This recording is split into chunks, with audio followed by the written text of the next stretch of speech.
Let's go. We ain't slowing down, baby, come and show me how. Gotta do it right now, you know you gotta hold me down. Can I let the moment pass? Good things, they never last. Pull up in a whip, you know I had to hit the gas. Yeah, that's premium, pull up with a team and them. Ain't worried about the other side, they know that they ain't beating them on everything I love. Word to the man above, keep it cool, calm, collected. At this point, you get the message.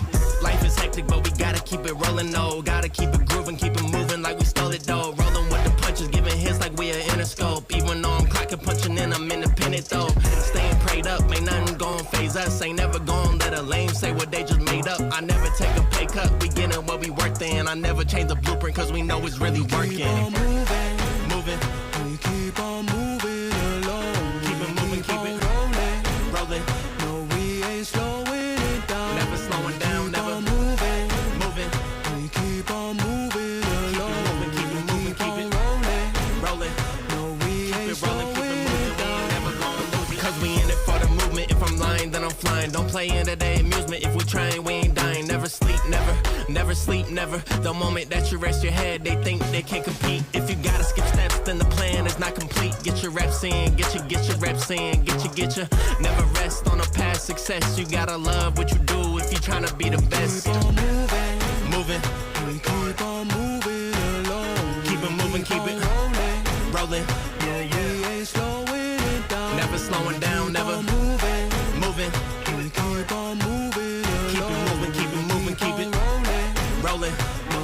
Keep it rolling, keep it moving. We ain't never gonna lose it.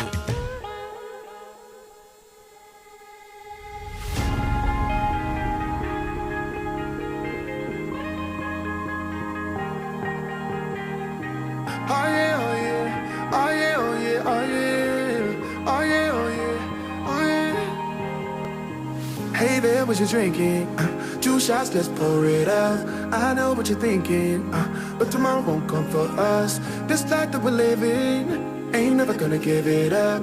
Double shot for the gifted, and one more for us. There you go, drink it up. All this love in a cup. Yeah, we go slow, we go fast. Yeah, we can't get enough. We stay all day, all night, living in paradise. Remember, you don't get it twice. The time of your life.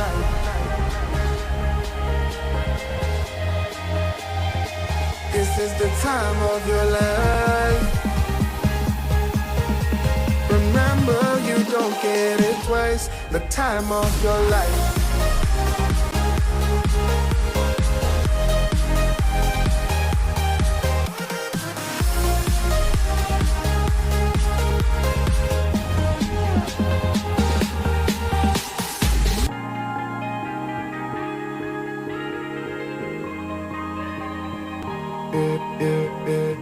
Don't look at the past, no, we're not going that way. Oh, now make it last, make it last to the break of day.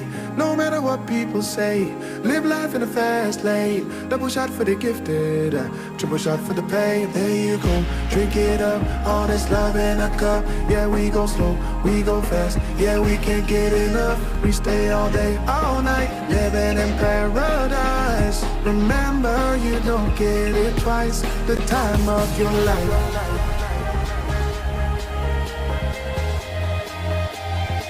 This is the time of your life.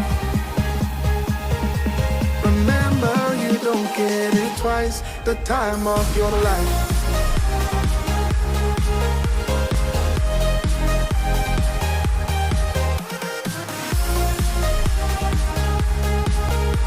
Remember, you don't get it twice. The time of your life.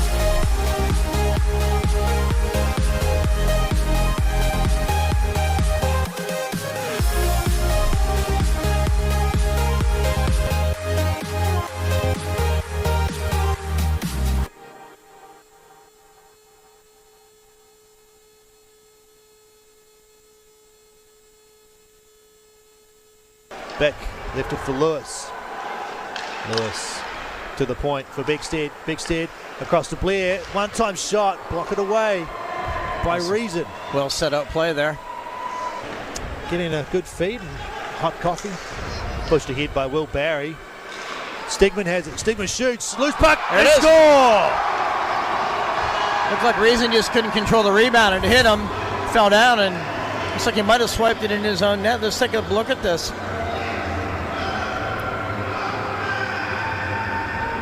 Same crew, different roles tonight. We have Adam Nagy as wearing the referee jersey tonight.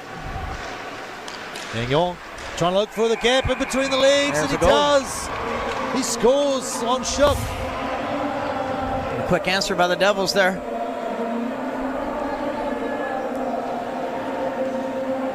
Saw the gap between the legs there. Another And short Shook, angle. Yeah. Plays it in behind the net. Bigstead comes out with it. Lewis is there. He shot. Oh, the goal. Bigstead just turns and shoots, and somehow it finds its way through. Maybe looking at I don't think Ian Reason Ortis. saw that. Ian Ortis, mate, yeah, he's still celebrating like he got that one. Well, here's behind the net view. Hang on. Leaves it. Below. Low step into the middle. Shooting, hit the post, just grazed it. There he is again. Still there. Ortis with a shot on. Blocked down. Eden turns it back. There it is. In front. And they It's a goal. do score. It's a goal. That, Is that Cody Beck? I'm not too sure. That puck looked like it was going in about a minute ago, and then He's- somehow it didn't. Oh, it's Eden. I'm sorry. Yeah, it was Eden. It was a long I saw the time. 4 on there, but yeah. Let's see, because It's he got weird bounces. he got a shot on it right here, and there it is. There it is. Getting on across. Passed. Centering pass, shot, and they score. Hayden Bowl put it past the pads of That's a good Toby goal. Shook. Took it far side. Took his time.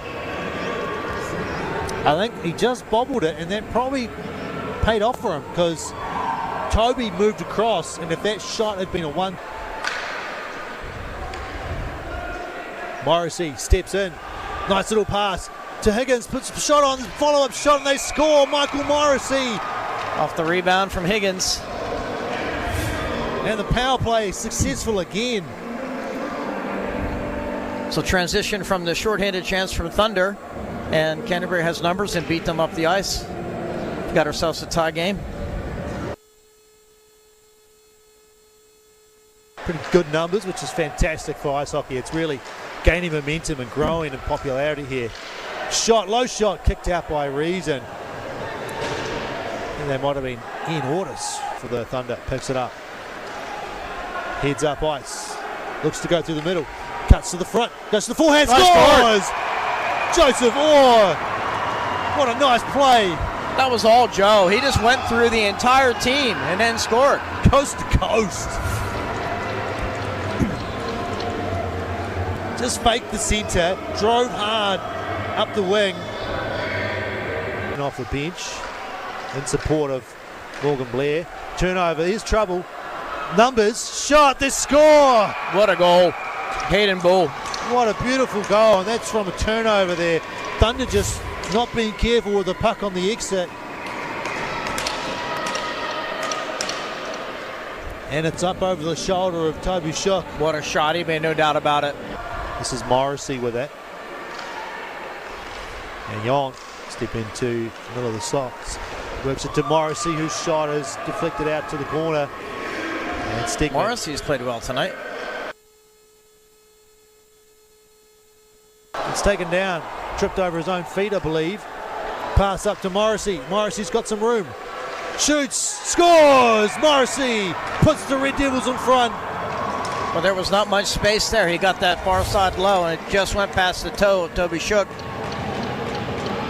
Thunder are really letting the Red Devils just momentarily. Joe Waugh heading up ice, taking a hard shot. Scores! Joe Waugh second of the night with an absolute blast. I think Reason will want to have that one back. That went right under him. That's the second time Joe Waugh with speed has entered the zone and done it all himself. Gets away from Ollie Rout and he goes up ice through the middle. Skaden taking a shot off the stick of Shook into the netting behind him. There'll be a whistle. Shook a little bit off balance there. Stigman across to Beckstead on the far side. Shoots, rebound, Stigman going for that high corner again off the shoulder of Reason, and he gets a cover on the side of the net.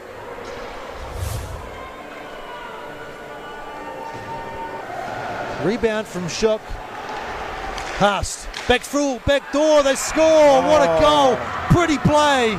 Really pretty play from the Red Devils. That's Haas again with an assist, isn't it? Such good vision. That play on the back door just buries it past Toby Shook. 6-5. 3, 2, 1.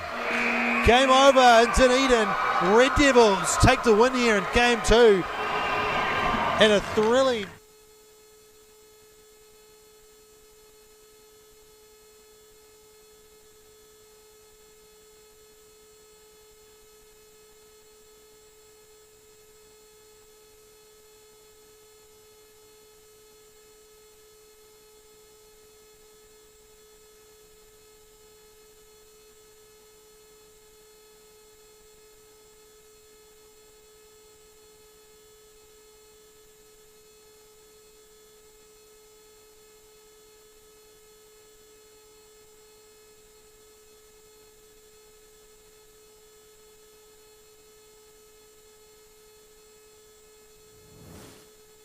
Building a second dwelling can get complicated pretty quickly. Between the noise, builders, and delays, it's stressful. Expanders are delivered as a finished unit, ready to be set up on your land in a single day. Want to check the quality? Come in, have a cuppa, and book a viewing at the warehouse.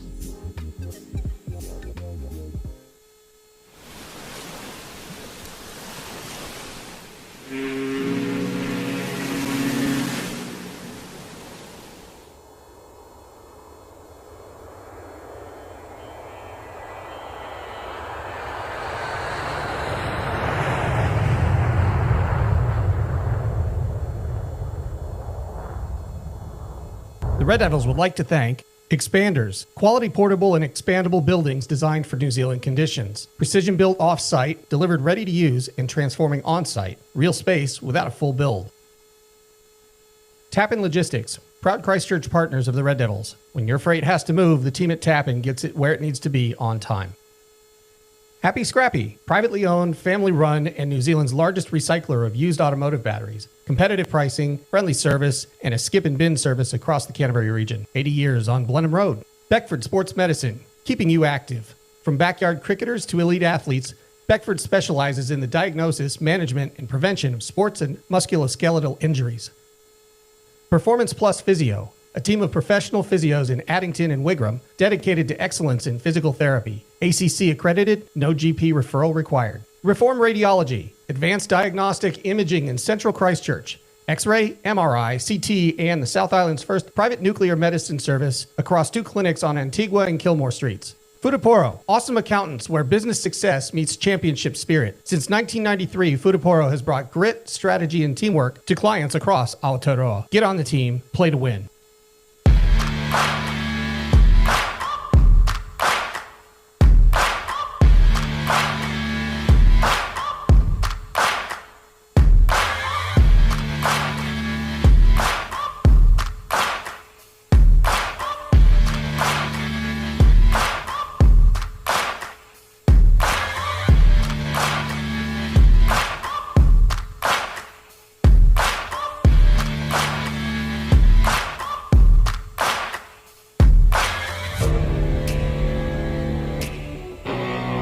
Skating's only part of it. Alpine ice.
Kia ora koutou.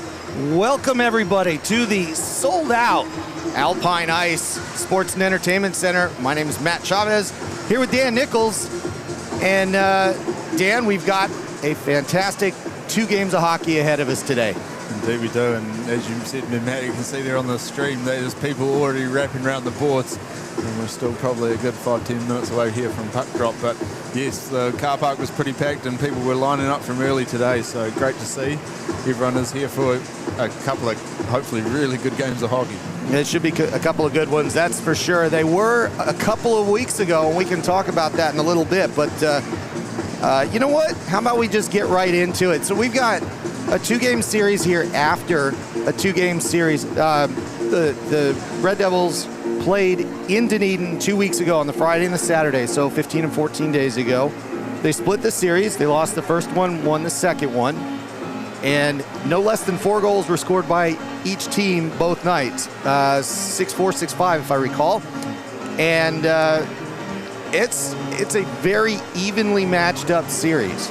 Yes, I think it's probably the trend coming into the whole thing. Like most of the games we've seen so far this season have been very even, and splitting the weekend has been the very common theme. And we've had 12 weekends of hockey, or 12 series of hockey throughout the NZIHL this season. 8 of those 12 games, or 12 weekends series have been split, so each team winning one of the 2 games. So that's 8 out of 12. But then out of the other 4, 2 of them had overtime results in it as well. So there's only been 2 weekends out of 12 where one team's won both games and got 6 points out of the weekend. There you go. So it's it has been a very fun and parity-filled NZIHL season this year for sure. So let's focus in on the games and the combatants today. Let's just jump right in. Dan, keys to the series for the Red Devils. Yes, so looking into this comes a little bit, the first one is transition, and we're probably looking back on the last couple of weekends we've seen them play. They've struggled to take possession from their defensive end into the offensive end with control, and again generate some offensive time and scoring chances. There's been lots of turnovers, either when they're leaving their zone or in the neutral zone, and they're not getting down to the other end of the ice to create good scoring chances. So that'll be a key bit here today. Can they move the puck into that scoring area?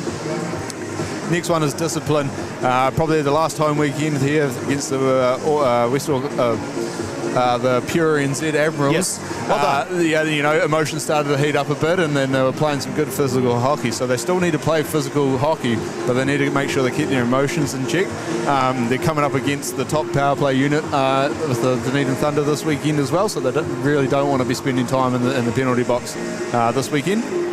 And then lastly, depth scoring. It was highlighted early on in the season. It was the imports that were leading the way on the scoring front. Yep. And over the last 4 games, we've seen a bit more of the other New Zealand-based players and other players, the second, third lines, scoring some goals. So that's good to see that other players are making chances, getting chances, and contributing outside the 3 imports that they have. And the winning goal on Saturday night 2 weeks ago, Harry Lowe. Harry Lowe, indeed. So, good to see, and they just need to keep that generation coming from all their lines. So, if we look now to the Dunedin Thunder, so special teams mentioned it just then, they're leading the way in the league so far with the 27.5% power play scoring thing, and then their penalty kill isn't too bad either. So they're actually pretty good on their special teams.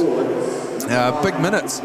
So they're, again, we'll talk about their import players as well. They're, again, some really good, solid Canadian import players here on their line, but they're logging some big minutes. They're playing over half the game on their defence, and their top forward line, again, is clocking up some large minutes for a forward line, close to 30 minutes there as well. So again, they've been doing it so far this season. Can they keep doing it? They're on their 3rd weekend on a row here for them.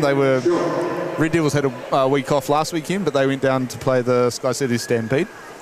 The 2 halves, that's the common to the split weekend, right? Can the Thunder actually play 120 minutes of hockey and put up, in their view, 2 wins? They've won 1, lost 1 every weekend so far. So all their 5 weekends, they've been on the winning and losing end of it. And then rink factor, again, they come from a large Olympic-sized ice rink down there in Dunedin. So can they adjust to the smaller surface here in Christchurch? I think they might have got some benefit playing Queenstown just last weekend, because that's another smaller size like the Canterbury rink here. So will that help them be adjusting to a more closer combative game.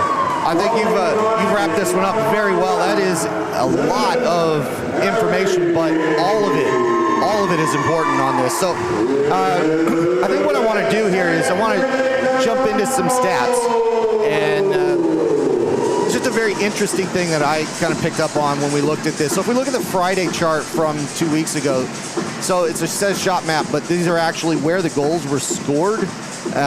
So you'll take a look at 4 of the goals that were scored against the Red Devils on that far right side, and that was Tim Carey in goal on that evening as well. He'll be starting today.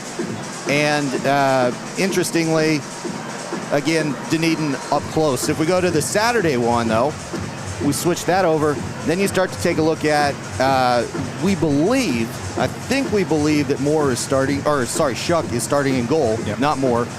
And it was, again, the goals came from close-in plays, rebounds, but moving the puck close, getting what they call in the house, pretty much between the dots, near the goal, not taking so many outside shots or letting the outside shots lead to opportunities. So if we can show the combined one, and this pretty much tells you where things are going to be at. If the Thunder continue per trend, they're going to be shooting from the outside right, and they're going to be charging in from the left. And that's what we want to see, whether the Red Devils can be up to the task defensively, if they can shift things around and take a look at that. So yeah, it's interesting saying, again, it's probably a little bit of the NZIHL. A lot of action happens in front of the net, whether that's first chances or rebounds and scrambling pucks. Again, they had 3 goals there by the Dunedin Thunder that scored from the top of the circles or outside of that. And again, Dunedin Ice Rink, you have a lot more room in the zone, so the defenders have a lot more time with the puck if you get a nice clean pass up to them. I think one was off a face-off win back to them, but they had a lot more time to get their head up, look for openings in the gap. Their players can get traffic in front, screen the goalie. And a lot more width in that rink too. Yes, and a lot more width. So again, their import players that are up on the D, and even Blair and some of their local players, they've got some good shots, but they're going to be a little bit more time pressured here in their smaller ice rink, and we'll see if they can still generate those scoring chances. Speaking of, just had a shot over on that bench camera. Chris, go back to that. See if you can give me number 55 on there. Yeah, he's in there somewhere. So, interestingly, in addition for the Thunder, Rain Walsh, he is straight out of Grand Junction, Colorado. He's on the west side, which is the wrong side of the Rockies if you're in Colorado, because that is a rainy area. But he's been flying his trade over there. Comes over as an affiliated player for the Thunder. And for the Red Devils, the number 12 for the Red Devils is a late addition to the roster as well. Guerin, he's a Canadian young player, but his family's been out here for a couple of years now. So he's getting the suit up first time here for the Red Devils as well. So we'll see what he can bring for their roster. Yeah, I think the one thing that we can say about this weekend series is everybody is all in for this one. It is, it's not mathematically do or die, but this is going to be a big series for the outcome of the season, and I think everybody knows it here. Yeah, we didn't quite bring up the standings there on that one, but if you've been following the NZIHL, you'll see it's quite a condensed table, and we're into the second half of the season now. Yep. So the Red Devils got 6 games to play, and they're holding a tied 4th spot, and of course the top 4 teams go through to what is the playoffs there. So yeah, Red Devils, they're positioned 5th because they've played 2 less games than the Botany Swarm, but are tied on points at the moment. But yeah, look, they need to be. Red Devils really want to be focusing here to take 6 points, 2 clean wins out of this weekend. Yep. That will bump them back up the table, and that, apart from the Sky City Stampede that are sitting a little bit above, the next 4 teams can all be jumping around over these next couple of weeks. Yeah, and the 2 games in hand for Botany are going to play into this as well. So I think we've said all that there is to be said. What's left is 60 minutes of rock'em sock'em hockey. Yeah, indeed. So, yeah, again, packed crowd here, ready to go. Should be all fire, all action again. Now, did we confirm on the goaltenders? It was Shuck Shaka's in net here for the Thunder, and we got Carey in net for the Red Devils. So again, both these teams have been sort of rolling their goaltenders over the weekend so far. There's no clear one permanent starter. We've seen Dan Reason share the net for the Red Devils, and Niall Fanning's had a couple of games as well. And then for the Thunder, seems to be Shuck and Moore alternating duties as well. So, well, here we go. We are about to get underway. First period action here at the Alpine Ice, and it is the Red Devils with the puck. And underway, Sean Brown has the puck, gives it to Willis, and they start moving forward. It's turned over, dump and chase. Brown's going to get back there to pick up the puck. Lewis gets it for the Thunder. Out to Stegman. Long shot in, that's deflected. Goes back to Lewis. Stays against the half boards, tries to spin it, gets it to a Red Devil player, goes as far as Stegman's shot, and that's stopped. Point save there, and Carey in a good spot. Stegman with another one, kick save. Turia picks this one up. Stegman enjoying that long shot as he gets some traffic in front, and now Brown has it, and the Thunder go for their first change of the afternoon. Stolen away, goes back to, no, Brown keeps it, throws it in. And they fight for it at neutral. Willis chopping at it. Walsh's first touch right Oh, it there. is. Yes, it is. There's Walsh. Rain Walsh. And now Orr. Goes out to Wilson. And maybe that was Guerin's first touch officially, too. Haas now has it, comes in off the right side, gets hit into the walls. That's going to go a long ways. Do they call an icing here? They do. Tapping back before the touch-up. Good bit of possession there from the Thunder in the first minute of play. A couple of shots from Stegman up on the point, and Tim Carey up to the chance. He wasn't seeing all of them cleanly as well. A few block shots in front, but one or two did get through to him, and he had the pad there. But again, they put in traffic in front. And we saw it on that goal map as well. They have been successful from those areas. Couple of goals out of Bull the last weekend. He's out there for the face-off. And that's another swat away. It came close to a delay there, but maybe not. And it's the Red Devils kind of fighting for it. They have it. Guerin trying to look for the middle. Knocked off the puck, but keeps it. Sends it around the boards. Walsh gets there. And that goes to Loisel. Loisel holding, going for the long pass, goes up to center ice and hits former Red Devil Chris Eaton, who has the puck, goes through. That puck didn't get anything on it, and Carey swipes it away. 2-on-3 building, but instead Haas circles.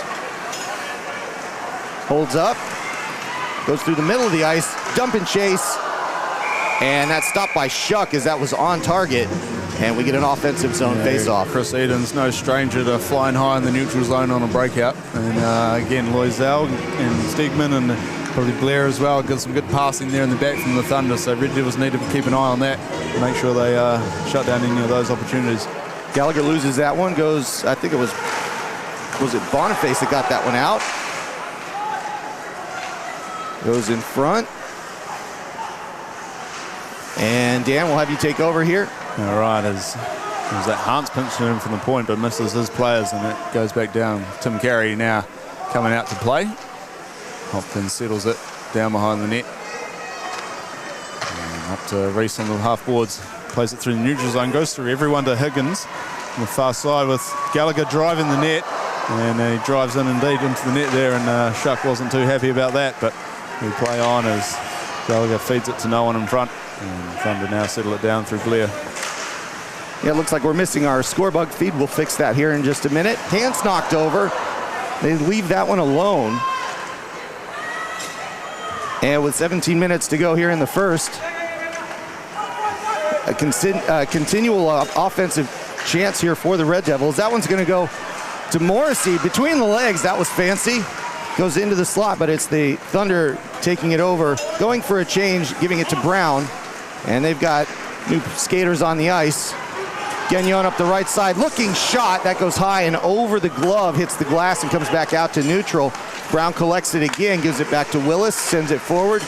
Turia leaves it, Gagnon with it. Gagnon and Morrissey in front. Gagnon goes behind the net. Still holds, turns, skates backwards, gives it up to Turia. Turia holds, passes. Morrissey in front. Chance on back and forth and a goal! Alex Gagnon opens the scoring 1-0 for the Red Devils. And boy, that was good. We saw Morrissey try to go through the legs, but that was more of desperation. This time Gagnon goes through the legs, but Shuck was there for the first one, and then the rebound comes back to his backhand and he taps it back in for into the scoring here. But lovely play by the Red Devils, sitting up in the zone, passed it up high, got the Thunder sort of looking around, moving, lovely feed back down low, and then through the legs for a rebound to himself, and taps it back in here for the Red Devils. 1-0 lead. Yeah, I think we're going to get the score bug sorted out here. We're going to get back underway. We've dropped the picture, but it's still there, trust me, and we'll see what we can do. That puck goes deep into the zone. Josh Lowe there first, but he gets it taken off him by Walsh. And now Orr fights for it.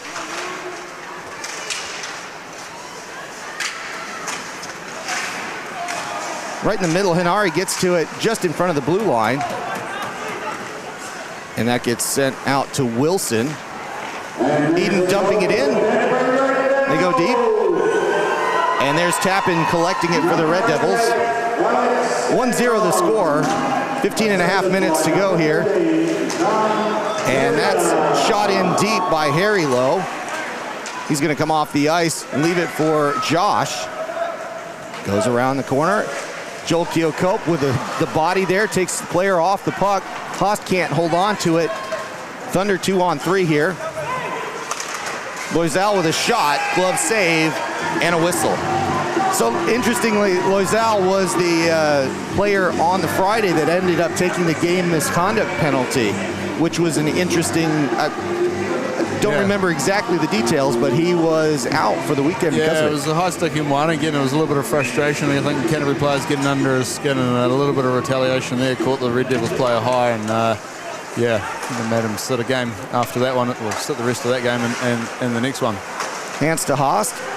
And now the Thunder get set up. Lewis going behind the net. Beckstead. Stegman. Shot. Another one from that spot. And that one gets bobbled a little bit. But now the Red Devils have a chance here. Haas skating hard up the right side. Holds up. Looks.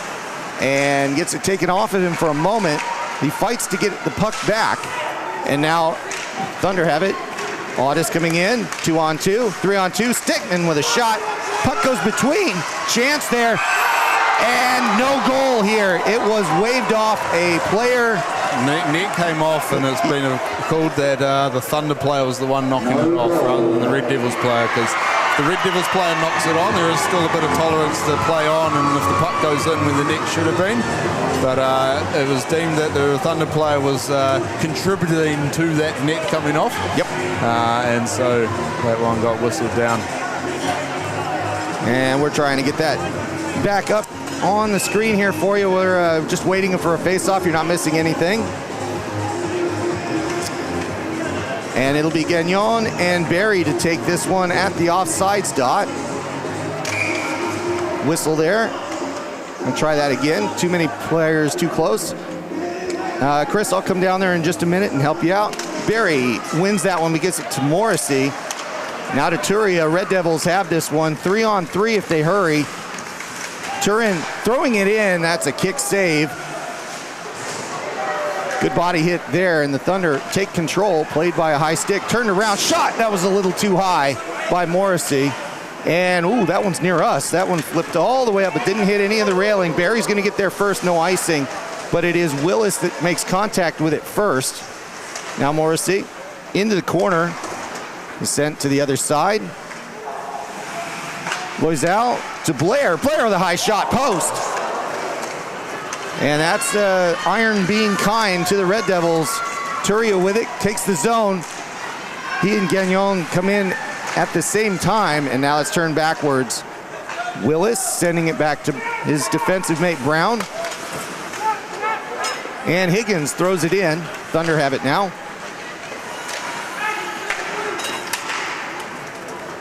Pass forward to Walsh.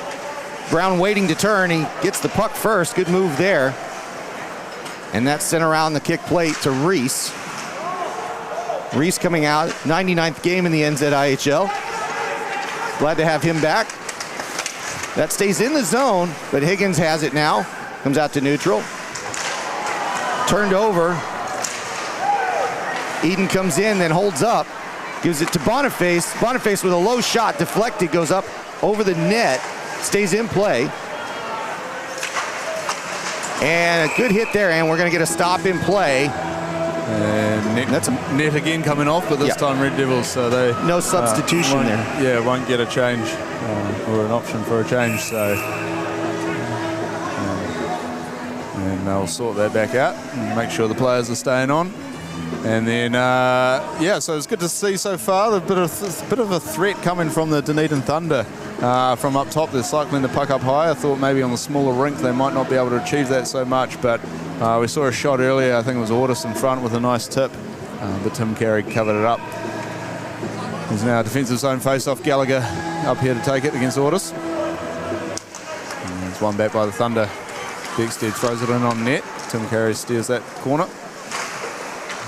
Ortis was first to that, but Sean Brown now picks it up and finds Higgins, who feeds Gallagher in the middle. And you've got Reese on the far side, and he makes a drop now to Reese, who cuts across, fires a shot. Toby gets a piece of it and goes in behind the net. And Josh Lowe keeps it in for the Red Devils corner. He takes it in low, but Beckstead takes the puck off him and now throws it back to the corner, but we've got Guerin in here battling for it. Ortis now going behind the net, and Reese stops him from going all the way. Hayden Bull flows one to the net, but that gets deflected back into the corner. Beckstead now takes his time, looks up, moves behind the net, comes back out the other side, looking for his options. Now finds Stegman coming through the middle. Josh Lowe gets a stick in that one and sees that up into the netting. No threat on goal for that one, so no score bug here at the moment and no video feed right now, but I can tell you we've got 11 minutes to go here in the first period, and Canterbury are up 1-0 so far. We're opening the scoring through Alex Gagnon. Right, Hayden Bull up against Barry here. And finally goes back the Red Devils' way. Josh Lowe, quick turn in the corner, finds up the half-boards. Guerin now chips it up into the neutral zone, and DK steers it back down, but Tappan collects that. Takes his time now, and he looks for Guerin, but Blair reads that pass. Guerin still takes control of it. He circles in and feeds it up to Bull, who puts it in deep, and they go chase. Now Loisel bringing it up, fires it off the boards to Darling, feeds it back to Loisel coming through the middle. Got some speed and a shot. High block aside, and Loisel with a quick release there, using the Red Devils defenseman as a bit of a screen, and catches Tim Carey off guard and puts that up high on the block aside. And that now evens the score back here. I came back at the wrong time. You did come back at the wrong time, but again, that was Loisel. He started that play from behind his own net, made a breakout pass up there. Darlene, he fed it back into the neutral zone. Loisel with a bit of speed, but I think it was just turning that quickly onto his forehand. Quick snapshot there, went it up nice and high. And yeah, a bit of a screen from Josh Lowe as your own defender on Tim Carey, but I just don't think he was probably expecting a shot that quick. Morrissey with it now as the Red Devils take the face-off, coming in, and it's Orr looking to exit the zone. Turned around by Turia. He can't get it much on that backhanded shot. He falls down, but the puck comes back into play here. Hopkins trying to keep it in. Now Gagnon's going to collect it for the Red Devils. It's Walsh that knocks it away for a moment.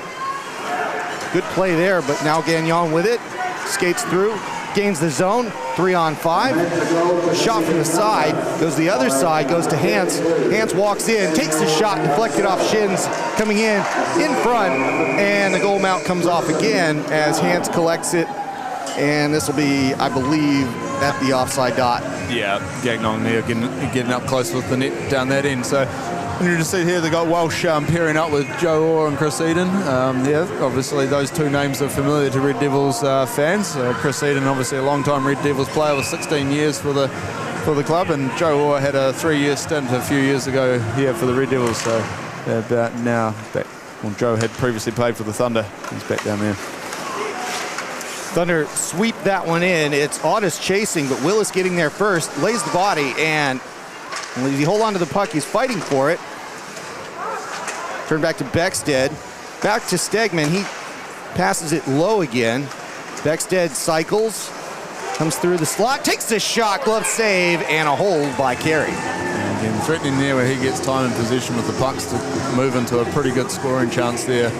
And again, I think they've actually had a bit of a change Thunder from the previous weeks with Walsh coming in, because I normally was seeing Eden and Beckstead on a similar line here, but now we've got two of the younger, but still had a good 4 or 5 years in the league each. Lewis and Audis, they're pairing up with Beckstead on the left wing. That one doesn't quite go out of the zone. Still with the Thunder. Beckstead with it. Chance. Stegman shot. That hits. Does that hit Brown and goes out? Brown Either that or Carey and goes out of play. Again, there's this, Thunder defenseman keen to take shots, be in the scoring play. We're obviously seeing Loisel jump into the play recently to score a goal. Stegman's been firing a few shots from up top so far today. Face-off won by the Thunder, and that's going to be a penalty, as it was Beckstead hitting the deck, and Logan Willis is going to go for 2 minutes for tripping. Yeah. Again, Beckstead picks Willis's pocket there off the face-off. It was back on Willis's side to get it, and then Logan couldn't get his feet moving fast enough to catch up to Beckstead, and got his, again, obviously not intentional, but got his stick in the wrong spot, and causes Beckstead to hit the ice. So again, this is a good power play unit here from the Thunder. Good success. So it'll be early challenge or early test here of the penalty kill system for the Red Devils. Bull on the face-off. They keep it in the zone. Beckstead with it. Gives up the pass. Shot. Hits the outside of the net. They try to get it around. They do. And a goal for the Thunder.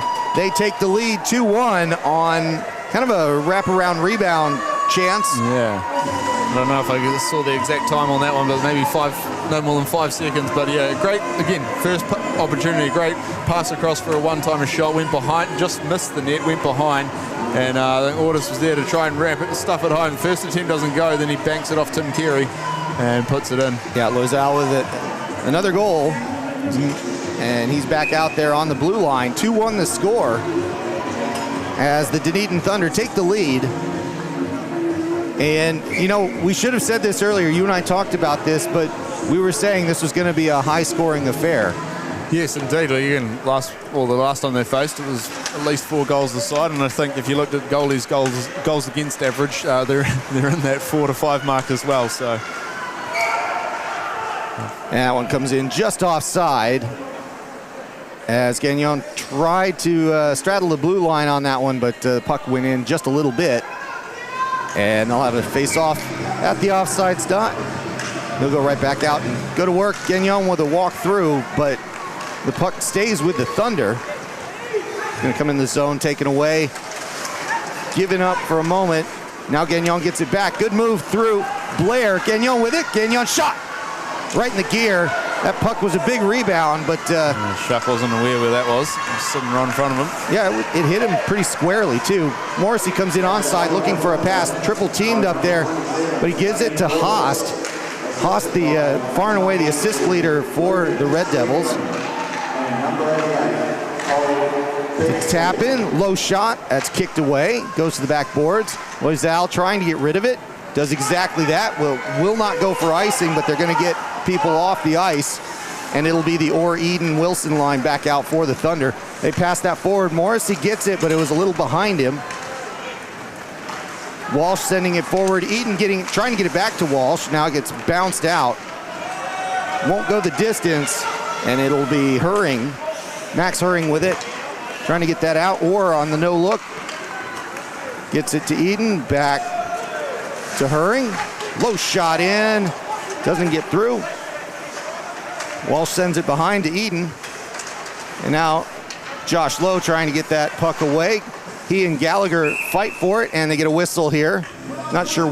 I think, it did just pop out. Yeah. So a couple of returning players for the Red Devils. So Luke Tappan's back out there. Wasn't there last weekend, or 2 weekends ago versus Thunder. And Mason Reese also back. So both of them have been sitting out under concussion protocol procedures. So they're all being cleared and ready to go again. And it'll be Walsh against Gallagher to take this one. Walsh wins it. Wilson lets it go out of the zone. That's offside. So they leave it behind. Gallagher with the puck. Moves it to the left. Hance with it. Goes across the ice to Reese. Goes off the board. Thunder with it. Eden. Eden circles back. Thrown in deep. Goes behind the net. And as that's held up by Reese, he sends it the other side to Hopkins. He lets that go. Goes by to Wilson. Now Walsh shot, low 5-hole shot. Bobbled a bit. Some bodies go down in front. And Wilson can't knock that one home. He was right in front of the crease and got the pass. Not offsides there. And it is the Red Devils. Hopkins passing it to Morris. He'd have to be careful not to get the 6 men on the ice call. Loisel with it. Loisel passes it away. Thunder get reset. They go out of the zone. And the Red Devils with Lewis comes in quickly, takes a shot. That's knocked aside. Rebound, same thing. That blue line trap didn't really set up for them at the right point. But now the Red Devils have the puck. Passed forward, and that is Gagnon offside. And Turia had cleared. It actually wasn't, I don't think it was offside. I'm not sure. It was still offside because Gagnon was still in the zone. And, was he? Okay. And not everyone was cleared at the same time. So got called there. Did look like Thunder had sort of made a good breakout pass and then transitioned down. But again, Red Devils called for the offside infringement.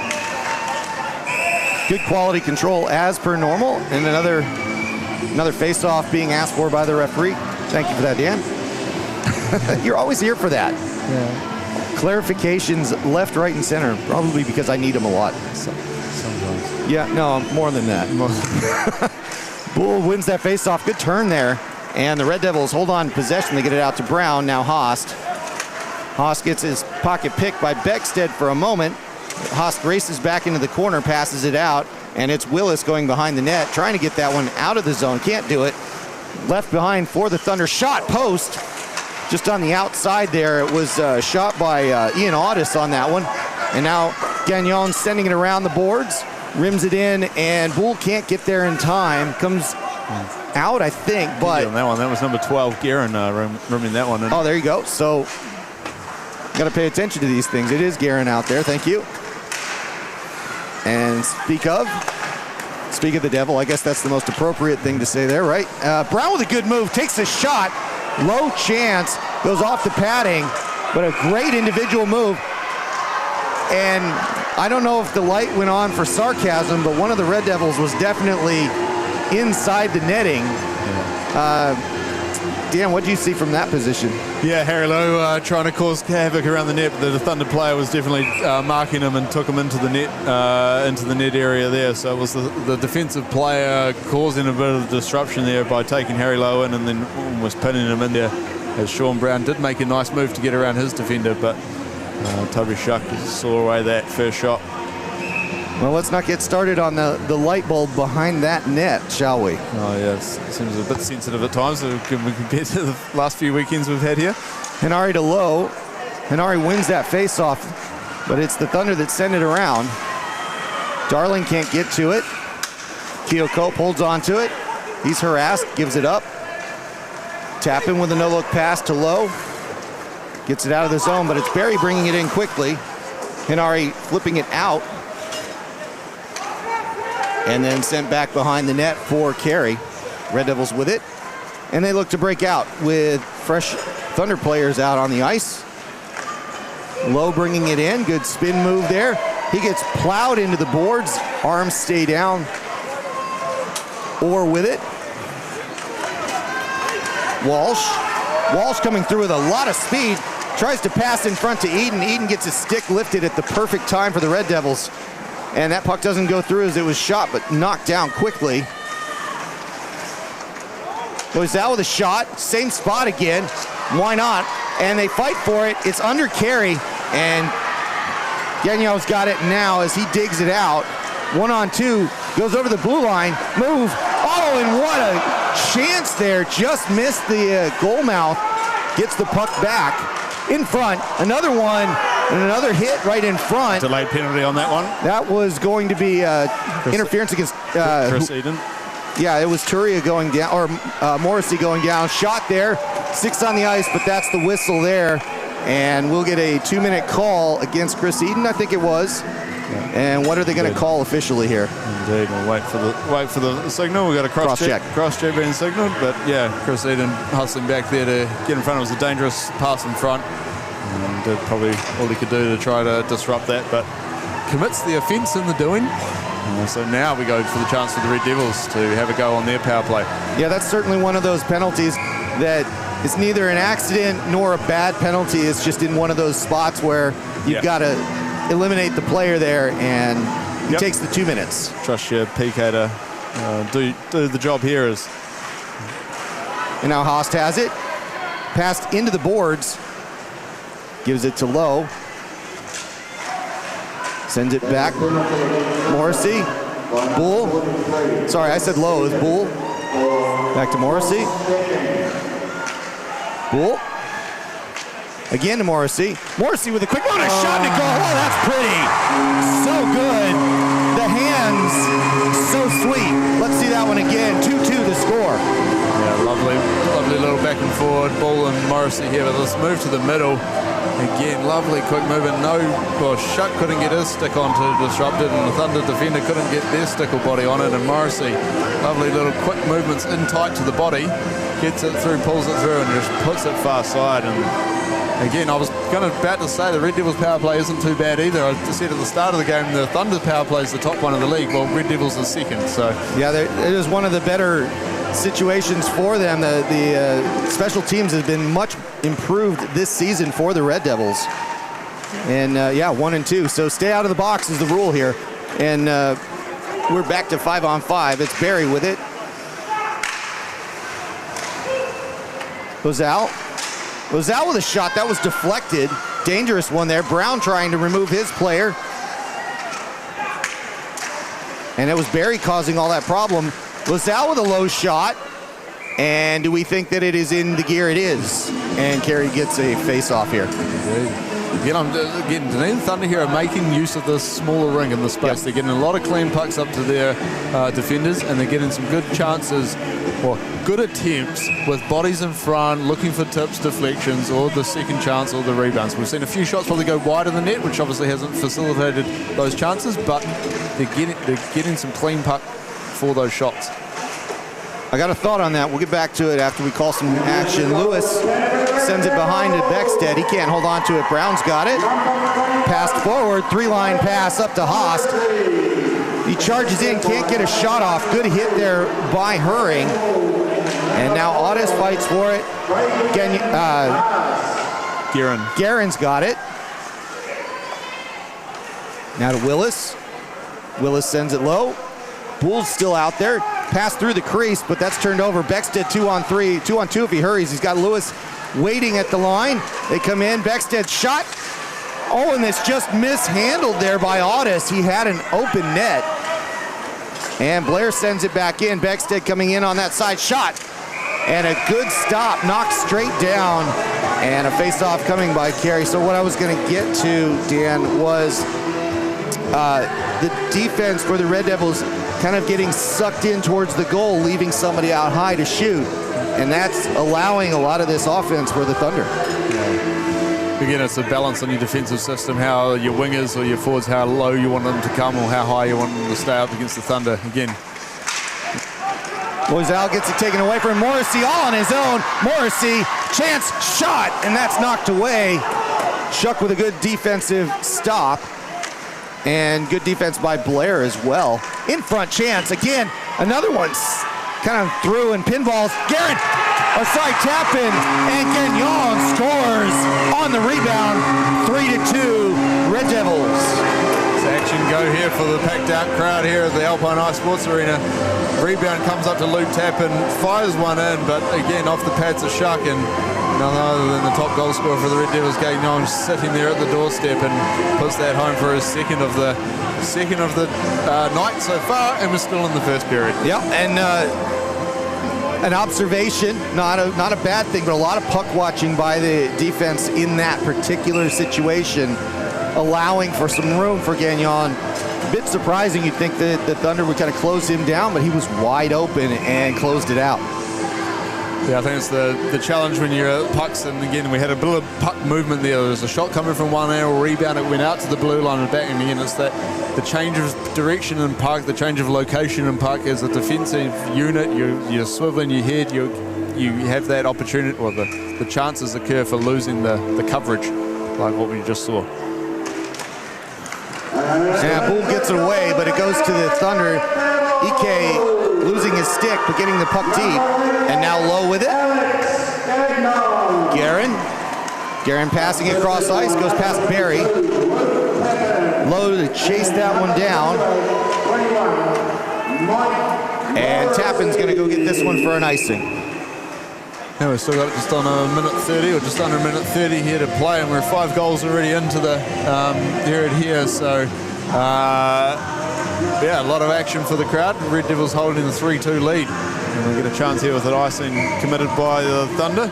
Looks like their top unit out. They've actually stacked the line here with the 3 imports, so they've just done a wee audible for the last 90 seconds. Now Haas with it. Haas passing it low behind the net. Unexpected by Gagnon. Low trying to keep it in. He does just that. Skates the blue line. Low shot in. Can't get it deflected.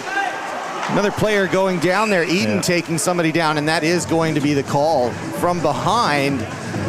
That is the oh, interesting. There you go, and he'll get a second one, I think, there for that one. Yeah, that's Wilson, Regan Wilson. Regan Wilson there. Yeah, again, potentially 2+2. We're getting called. So 4 minutes of chance here for the Red Devils as they go tripping for the first one, cross check for the second one. So again, Red Devils 1 for 1 so far on the power play. They'll get a minute or so here to go at the start of the first. You've been watching the dancing referee thing at the beginning of the show because you had all of those signals ready to go. Yeah. It's not like you played for a long time. Credit to the referees for doing nice clear signals as well. It's a good point. And now that they've got the personnel set up, minute 11 to go in this first period, and as Dan said, it will cross over. Tappan with it. Tappan spins back, and back to Haas. And the Red Devils trying to get this sorted out. A little bit of a forecheck by Audis, killing some time for the Thunder here. With a minute to go, Haas, and the Red Devils being careful to set this one up. Audis with a good little chunk there, but overcommitting. Now Haas coming in with Morrissey. Haas holds, gives it to Morrissey. Morrissey in front, chance. And boy, the Thunder are playing with fire here as they put the 2 forecheckers out there. Quite an aggressive forecheck. Was almost working for them, but they did manage to get the puck past them, leading to a 3-on-2 chance back here the other way. And Morrissey, we've seen some quick, good hands from him so far tonight, but he just didn't quite have the handle on it there to sneak it past Shuck on the far side. And they're allowing, or calling off a change. I think Audis has to come back out as they were trying to get Walsh out. And it'll be Audis to take this one against Morrissey. And everybody trying to crowd in. Officials getting frustrated already. Tappan holds. Tappan across the ice. Haas holds it. Tries to get rid of it. Off the stick. And comes in on a bounce. Haas is going to be behind the net, but everybody has to skate back in. They try to get it to Bull. Bull's in front. Now to Gagnon. Gagnon passes. Tappan with a shot. Glove saved, but not held. Red Devils hold on to it. That puck jumps a stick. Does it stay in? It does. Haas still has it. Stays on side. Bull with it. Bull harassed. He gets it over to the other side. Tappan getting rid of it. And now that goes out of the zone. Gagnon has to step back, and that will end the first period. 3-2. The score. The Red Devils take the lead into the locker room. Yeah, some good high scoring first period here so far, but action both ways. No, again, obviously goals scored both sides. We're not really seeing either team setting any dominance or visions. There's been chances going both ways. Goalies are making some good saves up front. And again, Tim Carey's seen most, but again, the Thunder are making good screenshots, good chances of making it harder for Tim Carey. Shuck is there for most of the first shots. I think a lot of the other goals have been on sort of the rebound chances. Does feel like he's not always finding or seeing where rebounds are going when that's happening, so Red Devils might need to keep an eye on that and focus on sending players to the net to keep the scoreboard ticking for them. And in case you were following along, the first goal was changed back to Gagnon. That was the correct call. Morrissey, Audis, Loisel, and Gagnon again at 16-10 to make it 3-2, and it will be Regan Wilson in the box for 2 minutes and 49 seconds, or at least as a maximum, to start the second period. Dan, do we have anybody for post first, or not so much this time? Well, we had a wee chat. We could still be waiting for the player to make their way off the bench here. So we're just they're just actually doing photographs with the youth hockey here. So as we do at the start of the second period, the youth under 8s, under 10s, get out and do that. So they're just doing the wonderful duties of fulfilling the duties here, and we'll have the captain for the Red Devils, Sean Brown, join us momentarily there. There he is. And he's just getting mic'd up for as well. Double mics. There we should be joining us now. And can you hear us loud and clear, Sean? Yeah, loud and clear. I can hear you. Howdy, Sean. Thanks, Sean. Thanks for joining us. Hey, guys. Good to see you fulfilling the duties with the young kids there, making sure that you're getting your photos done. Yeah, it wasn't that long ago I was one of them, so nice. Happy to give back. Yeah, it's very good to see. So, look, first period, 5 goals in it so far. How does it feel out there? Similar to last week, and I know there's quite a lot of goals, so it's just trying to stay on top of the momentum as much as we can. Yeah, and again, I think both teams have good power play units here. So, what discipline's the key bit, is it for you guys? Yeah, it's something we talk about pretty frequently. So yeah, trying to stay out of the box as much as possible. Nice, and good to have a few of your teammates back, Tappan and Reese, from their injuries. Yeah, this is the most full-out roster's been all season. So yeah, it's nice to finally have a test with everyone on board. Perfect, nice. Well, thanks for joining us, Sean, and good luck in the second. Yeah, thank you very much. Thanks, Sean. Thanks, Tim. And I think we'll leave it there. There's a lot to say, but maybe we'll come back a little early in the second and talk all about the offense that is just permeating through this first period. No reason to think it's going to stop. You're following a good one here.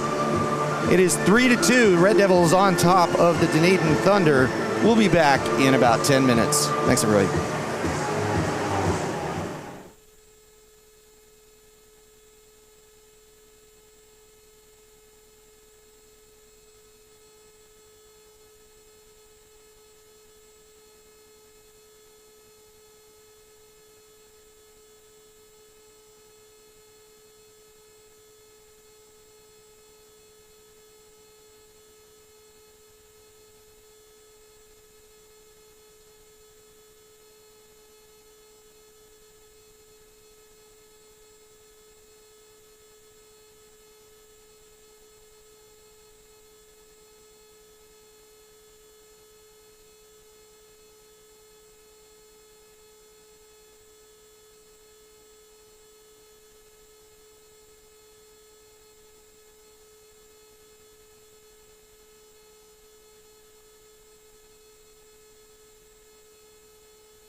Building a second dwelling can get complicated pretty quickly. Between the noise, builders, and delays, it's stressful. Expanders are delivered as a finished unit, ready to be set up on your land in a single day. Want to check the quality? Come in, have a cuppa, and book a viewing at the warehouse.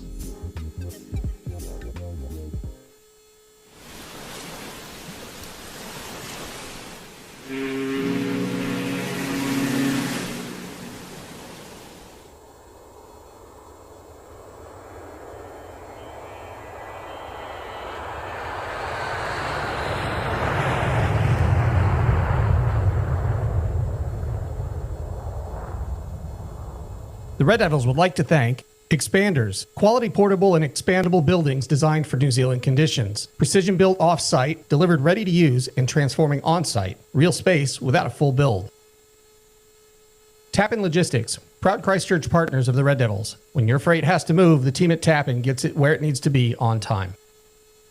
Happy Scrappy, privately owned, family-run, and New Zealand's largest recycler of used automotive batteries. Competitive pricing, friendly service, and a skip and bin service across the Canterbury region. 80 years on Blenheim Road. Beckford Sports Medicine, keeping you active. From backyard cricketers to elite athletes, Beckford specializes in the diagnosis, management, and prevention of sports and musculoskeletal injuries.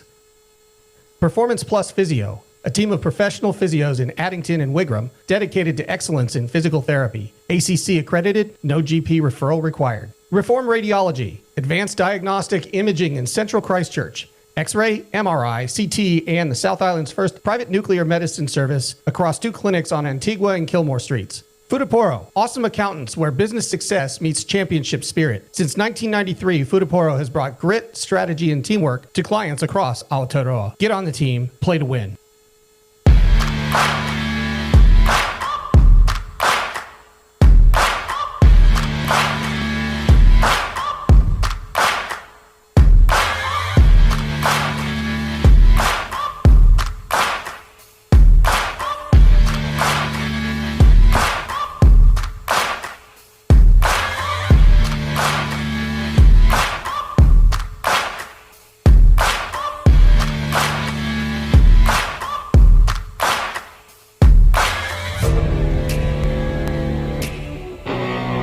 Skating's only part of it. Alpine ice.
Kia ora koutou, welcome back everybody to the Alpine Ice. It's that time again. It is the Under 12 Super League. Today we have players from the Canterbury Ice Hockey Association's Under 12 Super League competing during this intermission with the Bats in the gray sweaters and the Spiders in the red and blue. If you have a child that might be interested in giving ice hockey a go, the Canterbury Ice Hockey Association has a Learn to Play program that offers a free trial session with all gear included. To learn more, just Google Canterbury Ice Hockey Association or visit the website, which is ciha.org.nz, to arrange a free session. I think we'll leave that up on the screen for the duration of the ice hockey here for the under 12s. And with that, I think we're just going to leave some open mic here so you can hear the kids. And we'll be back with you in about 5 minutes to bring you second period action here at the sold out Alpine Ice. Thanks, everybody.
Kia ora koutou, welcome back everybody to the sold-out Alpine Ice Sports and Entertainment Center.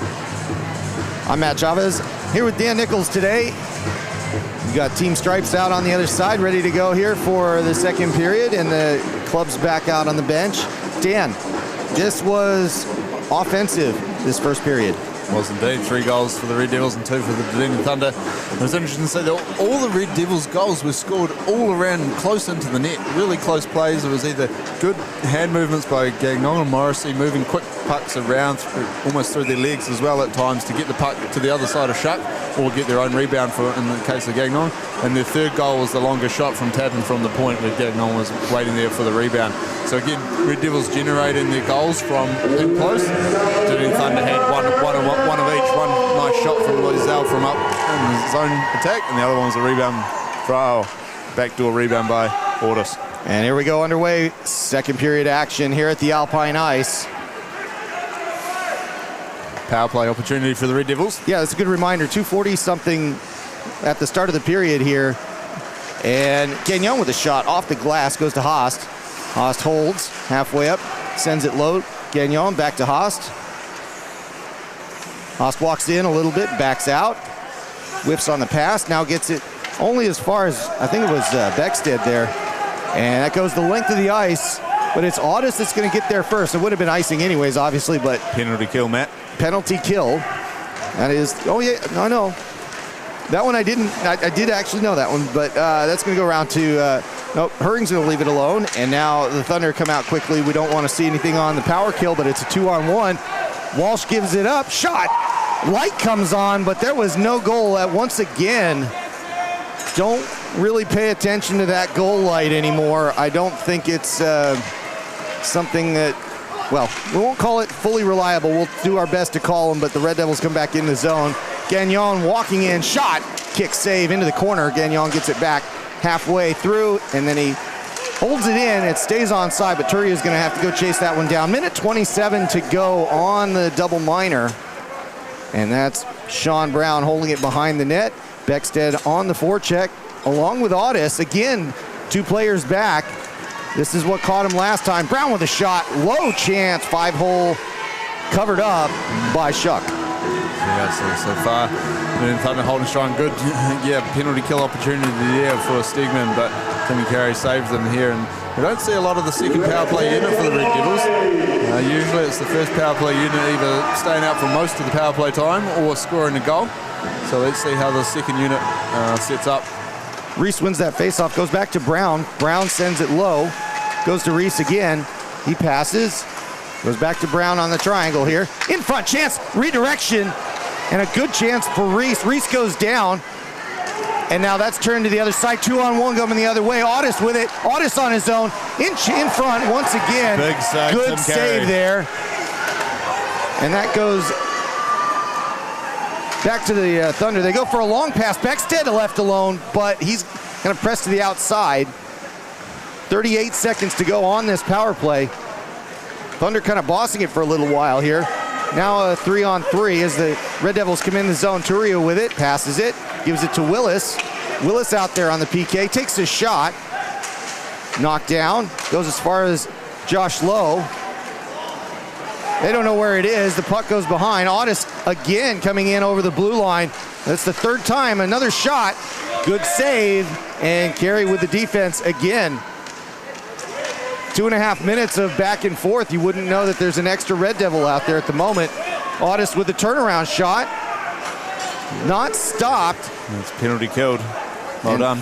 And that is Wilson skating to the other side. It'll be Darling coming out for him. Barry giving up the puck. And that goes back to Stegman. He passes it a couple of lines forward. Willis has to go chase this one down. Gets there first, takes a shot into the boards by Barry. And now the Red Devils turn it around. Going up to Haas. He's 1-on-1 here. Hurrying on defense. Haas with a back skate and loses the puck. Stegman got a stick in there as Gagnon was winding up to shoot that one. And getting on with the puck for a moment. Gives it to Haas. Those two playing hot potato for a moment. And now it's Tapping coming up the right side. Tapping going deep. Takes a shot right in the middle at Shuck. Gets a face-off. And couple more chances that actually look better on the 5-on-5. Yeah, Thunder applying a very aggressive penalty kill, and that worked really well for them on that one. Even when Red Devils had the puck in the offensive zone there and the puck came up to the point man, the Thunder player was going out and challenging quite aggressive, taking away time and space and opportunity from the Red Devils players, and the Red Devils players weren't able to react or throw it to a soft area, build some time and get control again. So the Thunders did a really good chance, and I think they had about 3 odd-man chances going back the other way on that penalty kill. So Tim Carey having to work quite a bit on that power play opportunity there. And all 3 of them came from Ian Otis, at least to start with. Yes, indeed, and it's that mindset as well. When you're playing the power play, you're almost thinking too much offense, and then all it takes is a puck off a shin pad or a bad pass, and you're flat-footed, as the Dunedin Thunder, have been jumping on the opportunities. And again, they've got quick players. You'll see Beckstead moving along quite quickly, and yeah, they were really threatening there. So I think almost in that one, Red Devils are probably happy to finish that power play with no goals against. Yeah, I think that was. It would have been either. Even Hopkins with a shot. Blocker, everybody held their breath there. It was open area up on that high blocker side, but Shuck did get there. And Hans gets there for the icing call. Puck goes just over the goal line. I've not heard this building collectively inhale quite so much. Of course, we've taken down all the goal confetti and balloons and celebratory stuff because he's got one. He has been credited with the goal so already. Well, he's out there again, and he's taking the shots. Long-time fans of Hopkins will know why I said credited with the goal. Oh, we love us some George Hopkins. That puck goes around to Orr. He's going to get it to Rain Walsh. Walsh gives it up in front. Chance there for a moment for Stegman and through the crease, but nobody helping him out. And now it goes to Reese. Reese can get it out to neutral, but Loisel has it. Gets it back again. And Loisel going the high route. Hans will get to that first. And hand pass? Yeah, bounced off Hopkins' glove and onto his teammate. So it did get touched up inside the defensive zone. So we'll go back down there for the Red Devils to restart. And it'll be Beckstead taking this one. Just a bit unfortunate. Actually, I'm a little surprised that only goes to the offside dot here. Oh, okay. That's not what I thought either. That's all right. So Otis wins that one, and the Thunder have the puck. They're underway with their offense. Wilson with the long throw in from the backhand. In front chance. And another close one there. Lewis was in the slot, but they couldn't connect. Now Haast has it. Gains the zone. Goes in front. Cuts in front. Good defense by Wilson. And now Wilson has to help Shuck as he can't quite reach the puck. It's sent back around by Willis. Wilson trying to get rid of it. Goes as far as Brown, goes out of the zone. Haast with it now to Guerin. Guerin walks it in, leaves it behind. Bull walks in, shot, and a goal! Hayden Bull. 4-2 for the Red Devils. And forget about my voice this weekend, it is shot. There you go, lovely little set out there by Guerin, just dropping it back to Bull. Picks a spot, low blocker. I think he's rocking a fresh twig this game as well. And he managed to slide that one past Shuck. So that's probably one of the first Red Devils that scored on a clean shooting opportunity there on Shuck. So Hayden Bull, of course, coming off a 2-goal game last time versus the Dunedin Thunder. Yep. So he's continues on his goal-scoring streak. And was Shuck out quite a ways? Did it seem like he kind of... It did look like there's a bit of room around Shuck, and Shuck's not a small goalie, so he probably was a little bit passive in his crease there. But he is a big man. If anybody's... What is he? 2 meters, I think. He's a large individual. You have to look that up. Now Barry with it on the left side, goes behind the net, passes it around, goes past Darling. Shot, that goes off the boards. Comes out of the zone, and it's Turia to Gagnon. Gagnon takes the zone. Gagnon with it, takes a shot, shoulder save. Gagnon tries to pick it up again. Now Morrissey has it. Morrissey, pass to Tappan. High shot by Tappan. Glove save, but a big rebound. Comes out to Blair. Blair gets rid of it, gives it to Lowe. Lowe goes right back in the zone. Turia passing it forward to Morrissey, but a little too much, and Shuck gets a stick on it. Turia in the corner, 1-on-2, trying to get it out cleanly, but it's pinned in pretty hard there. And now Gagnon has it, gets rid of it to Turia. Turia with a chance. That goes in front. Gagnon has it. 2 players against him. He skates. He runs out of room. Gives it behind. Barry takes it away from Turia. Turia takes it back. And now Blair gets it halfway out. It's Chris Eden with it now. Eden can't get it out of the zone. Now he does. Gagnon has to hold up and goes to neutral, skates a circle again. And now the Thunder have it. Lozelle, he's not short either. Lozelle gets it to the point. Now Lowe's going to have to collect that one as Walsh chases him down. Walsh, I've seen already how fast a skater he is, and he takes out Lowe. The puck stays there, and it goes right to Carey. Chance, and now that's sent around the other side. I think it was Higgins getting rid of it along the rim area of the corner, and he does a good job with it. Now that Gallagher's got it, he's going to pass it forward to Reese. Reese is going to get to the puck first. Collision, and now that's turned back. It's Stegman with it. Stegman on the outlet to Walsh. He can't handle it. Hans will be there first, sends it around the boards to Hopkins. Hopkins turns to Reese. Reese gives it up. Gallagher 1-on-2, dump and chase. They go for a change. Gallagher trying to make contact with Walsh there, but he holds up. Pass to the red line. Beckstead gives it to Orr. Back to Beckstead. Beckstead with a move.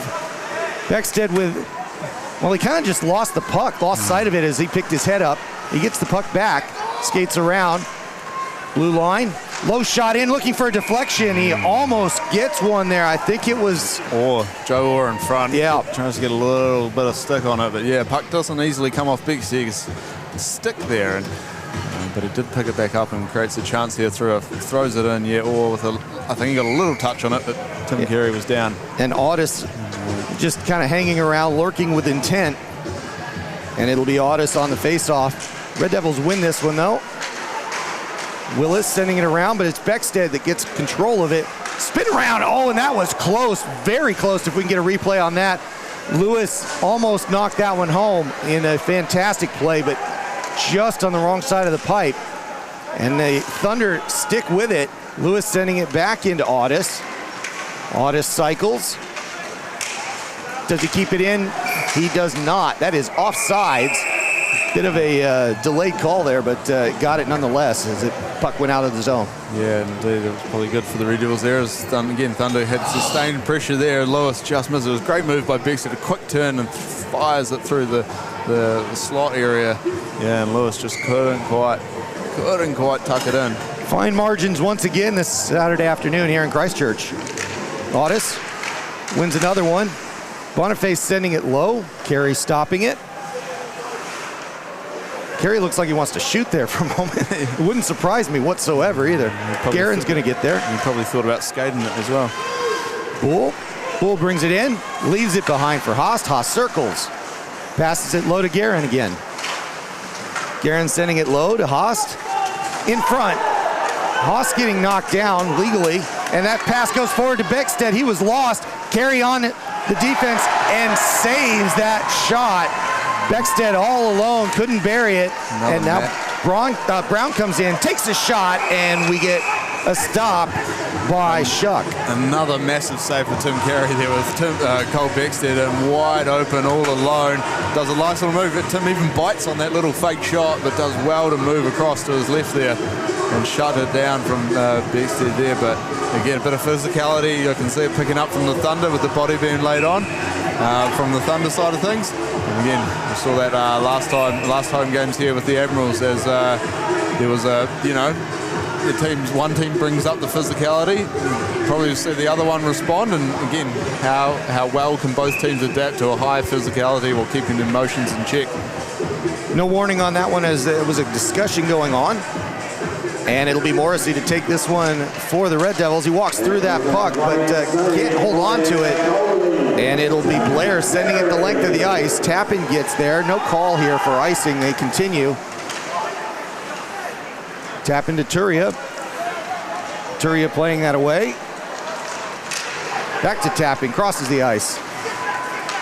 Morrissey with it. Morrissey with his own pass. It goes behind the net. Chance for Gagnon as he almost gets a wraparound. Can't slam it home. The toe pick was there. And now Turio with it. Ike with a bit of a hook on that. Not enough to call, but good defense there by him. Morrissey can't hold on to it. Long pass. And Chris Eden sitting on the blue line, taking a shot. And Carey with a save. Chris Eaton's favorite location. I used to call it his office, sitting there on the blue line. It gives me flashbacks to maybe a bit of my playing today. So that was always my first when I put my head up with the puck. Look for him. But yeah, look, Tim Carey has been solid here, saving some some prime scoring opportunities for the Thunder. Red Devils really need to tighten that up and shut down these scoring opportunities, because Tim's doing a hell of a good job so far. Face-off won by the Thunder. They've been winning a bunch of them lately. Hurring's going to throw that around.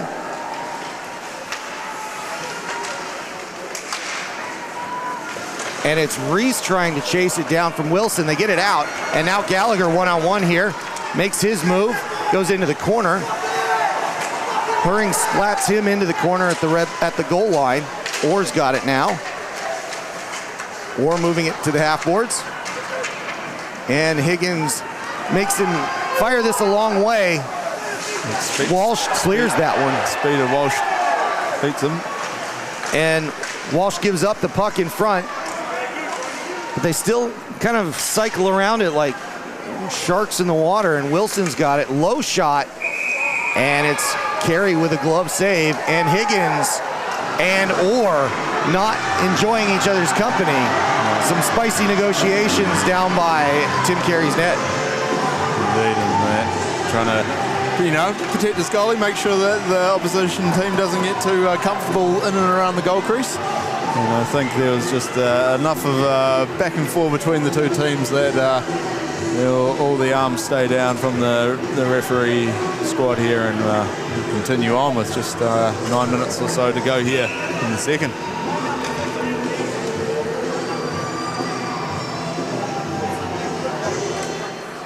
A quick running second period here for sure. That goes through the crease. They actually had that puck go in front of Carey, but nobody there to knock it home. And now Lozelle. Stegman sending it around, getting it back at the point, gives it back to Lozelle. Lozelle the shot, that goes high, hits the glass. Beckstead gives it to Lozelle. He's gonna keep it in. Lozelle along the dasher there for a moment. Goes off the back of the goal. And now Haast trying to get it out of the zone. He does exactly that. 3-on-1 if they go quickly. He jumps in front. Still has the puck. No, it's taken away by the Thunder. Beckstead.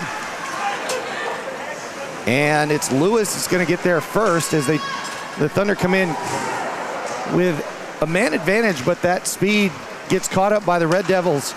And Loisel has to play it low. And good recovery by the local club. Goes out to Lozelle again. Pass low. Stegman trying to hold it in. He does. Audis. In front, chance. Beckstead, good save by Carey. Once again, they're living dangerously.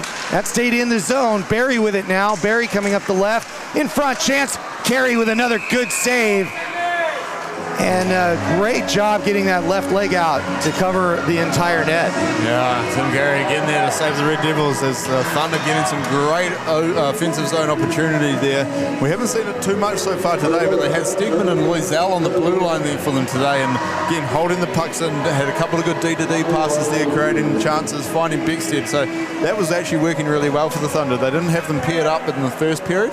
I wonder if the Coach G there for the Thunder has made a change for that, or whether that was just an opportunistic pairing that was out there. We're going to have to talk about the head coaches later. This is an interesting story as well. It is. Barry to take this one. He wins it. Shot, and that goes low and off the kick plate. Bouncing high up. The Red Devils get a hold of it. It does go out to neutral. Blair lets that hop over his stick. Keogh Cope on the forecheck. Goes halfway and only to tap in. Henare. Keogh Cope sweeps it in. He and Lowe chase down. We haven't seen much of this line so far today. It's their chance to shine. That goes into the corner. Keogh Cope trying to dig it out. And a chance by Lowe. Lowe, the game-winning goal last week, or 2 weeks ago. Henare with a low shot. Shuck not sure on that one, as that low skimmer kind of bounced around and he didn't get everything on that save. Yeah, so Coach Perver throwing out the fourth line for at least the first shift of the second period. They've had one or two in the start here. So yeah, we've got a coaching matchup here of Coach G and Coach Perver for the Red Devils. And if you go back, wind the clock back 15 years, they were actually teammates back in 2011 playing for the Canterbury Red Devils. So they know each other from back that far.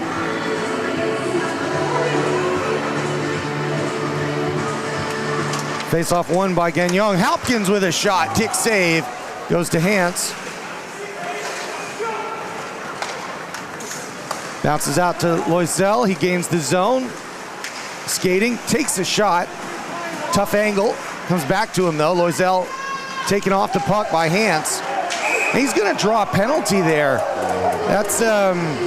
I'm not sure exactly what they're going to... it's going to be the trip. It's not an interference call. It's... He got beat, Hans, there, and takes the play down as he was trying to get around him to recover the puck. So, again, Thunder on the power play. And, again, the two coaches here, they'll know each other quite well. As more recently than 15 years ago, they were actually assistant coaches for the Ice Blacks in the most recent campaign at the start of this year. So, yeah, they've probably got a little bit of insight into how each other works and what systems they may or may not run. And maybe that's why the Thunder ran a more aggressive PK. You never know, but it's Brown leaving the zone and immediately helping out the Red Devils kill some of this 2-minute call. Good forecheck there by Morrissey. Stegman passing it forward. Eden chasing it down, Brown on him. Eden goes around the net. Thunder setting up. There's Beckstead and Loisel on the blue line again. Loisel. Shot in front. Off the helmet, I think. I think that was right off the face. Hi, how you doing? Tim Carey was already awake, but he's definitely awake now. And that Stegman can't hold on to that puck. Brown forces it to the outside. Beckstead. Beckstead to the line. Loisel, long pass. Stegman can't hit the one-timer. Blocked by Brown. Goes back to Loisel. Another shot, kick save. And Eden's bothered with the puck there once again. This time it's Gagnon on it. Goes halfway out, Beckstead. Good possession here by the Thunder. Loisel gets rid of it. Goes back to Beckstead. Loisel going low to Eden. Loisel with a long shot. Poole gets a piece of that, so it's not on target. Beckstead spins. Holds up at the halfway. Shot, and that's kicked aside. Stegman's shot. Not much on that one, but still important for Carey to hit that as it was on target, and it's going to go the length. Off Sean Brown's skate, and he's sort of hobbling off here for a change. It's a long change here, so chance for the Thunder if they can jump on it. And Lewis was left alone for just a moment, but they recovered just in time. The Red Devils getting back, and that is going to clear the penalty. No, it's 12 seconds to go here. Sorry, I heard the paddling and thought that was it. Now Haas sending it the other way. Out to Lowe. Lowe sends it forward. Haas on the forecheck. Long pass to Eden. He can't hold on to it. And Josh Lowe sending it to Haas. Haas knocked away. Lowe. And then it comes into the zone. It'll be Tappan with it. And that has cleared the penalty. We're back to 5-on-5. Harry Lowe with it coming in over the line. That shot was knocked away. Haas still with it. Interesting to see Harry Lowe and Haas on the ice at the same time. Yeah, I think in terms of the penalty killing piece, I think Harry Lowe is getting a bit of the PK time there to join in with it. Again, you players that are typically on third and fourth line, you still want to see them part of the special teams because then it gives your players on the top lines a bit of a breather and rest and not having to rely on them to kill penalties. So, and it's a little easier to make sure that they're specialists in that area too. That's a very good point. Gallagher to Blair. Blair trying to get it to the other side. Where's the puck? And there it is. Pass back. Higgins getting rid of it. Goes up to Reese. Reese can't touch it. No call here on the icing. It was, I think, tipped by the Thunder. Reese looking for an outlet. Reese still has it. Sends it back to Higgins. In front. And they couldn't knock that one. Oh, and Josh Lowe is going to, well, he was just floored by a high stick. Yeah. That's the visor doing a lot of good work there. Yeah, indeed. And coming off after taking that one. And so again, we'll go back to the special teams, but just we talked about special teams just before around penalty killing and wider players. But Matt, when you're actually in your practices during the week and you're practicing your power play and you've got your top lines typically playing power play, someone's got to play penalty kill against them. And so that's why you're typically third, fourth liners, you might see them in game time playing the penalty kill. So we did just see we got a 4-minute penalty for causing an injury in that high stick. So again, Red Devils weren't successful on the last 4-minute penalty. Correct. Yeah, but it was split over the period. So, yeah, you saw a lot of the two-player forecheck out of the Thunder that really disrupted it. We're going to see the same situation here. Do they play too high and be aggressive with it? Maybe they do. But in the meantime... It's working for them last one. I'll do it again. Out to Tappan. Gagnon misses on that one. Morrissey gets it back to Gagnon. Passed in front, Poole with a shot. Good chance there as that goes off the blocker. He hit the target there. Gagnon lets it by. Morrissey has it, sends it back to Gagnon. And now the Thunder trying to get rid of it. They will. They pass it forward. Audis with another chance, but this time they don't connect. Now it's going to come back in with Stegman. Stegman gives the puck up. And now if the Red Devils go quickly, they've got numbers. Haas comes in, onside. Haas gives it to Morrissey, but Morrissey wasn't expecting it off the backhand. And that's going to come out of the zone. They've got to take a second to get onside here. And now they pass it forward up to Haas. Haas collects it. Good move there. Now Tappan. Tappan gains the zone. Tappan with a shot off the boards comes back out. And Gagnon smartly playing on the defense, expecting that to come out. And there he was, disrupting that one. But Walsh still has the puck for the Thunder here. Rain Walsh going behind to Joe Orr. Back to Walsh. And the defense having a hard time getting it away from him. Now they do. Turia giving that one up. Haas trying the between the legs, and it comes the other way. Tappan's got to go skate that one down. 2:29 to go in the double minor. Start to see the second power play unit for the Red Devils try to get out on the long change here as well in the second period. It's a little bit difficult to get set up. Guerin with a shot that comes off the pads quickly. Big rebound, but they couldn't knock it home.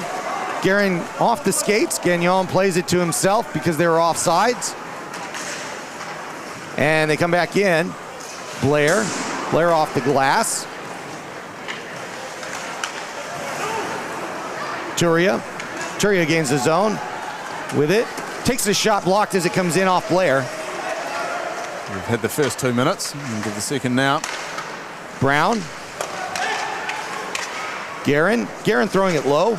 Blair has it for a moment. Morrissey pulls him off the puck and gets it away from him. Guerin with a shot, and that's going to go up into the netting. Again, good penalty killing from the Thunder so far. Red Devils haven't really been able to get set up in the attacking zone. Still seems like they're playing that pretty aggressive forecheck, and we just saw there the player came out towards Guerin. He didn't have much chance but to throw it to the corner to try to buy some time and get the puck back.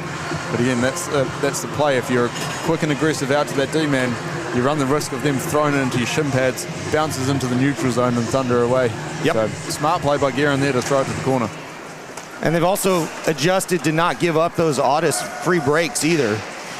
So more conservative both sides, I think, a little bit. And now Morrissey with the puck. Tap in, and that's offside. So it was judged to have just barely crossed the blue line here. And they'll have a face-off at the offside dot. Minute 14 to go in the power play. This is the second half of the double minor for the high stick. I think it was against Max Hurring. Yep, Max Hurring. And nope, they're just scooting everybody back. Face-off won by the Red Devils there. They go over to Tappan. On the other side, Boole's got to chase this one. He's not helped by the two players over there, and it's Carey watching that puck carefully as it spun a little funny off the kick plate. Haast. Gagnon has it on his own. They gain the zone, but very quickly it comes back out. The Thunder asking for that to be intentional, but it is not, and that's... I think it was just a more clear and obvious offside on that one. Yep. Yeah, the puck went straight to the player, so you can't call that one a... It was clearly in the neutral zone to then be played back into the defensive zone, so... Reset, there's still power play time here to go. We've got 46 seconds on the clock and 1:29 in the period.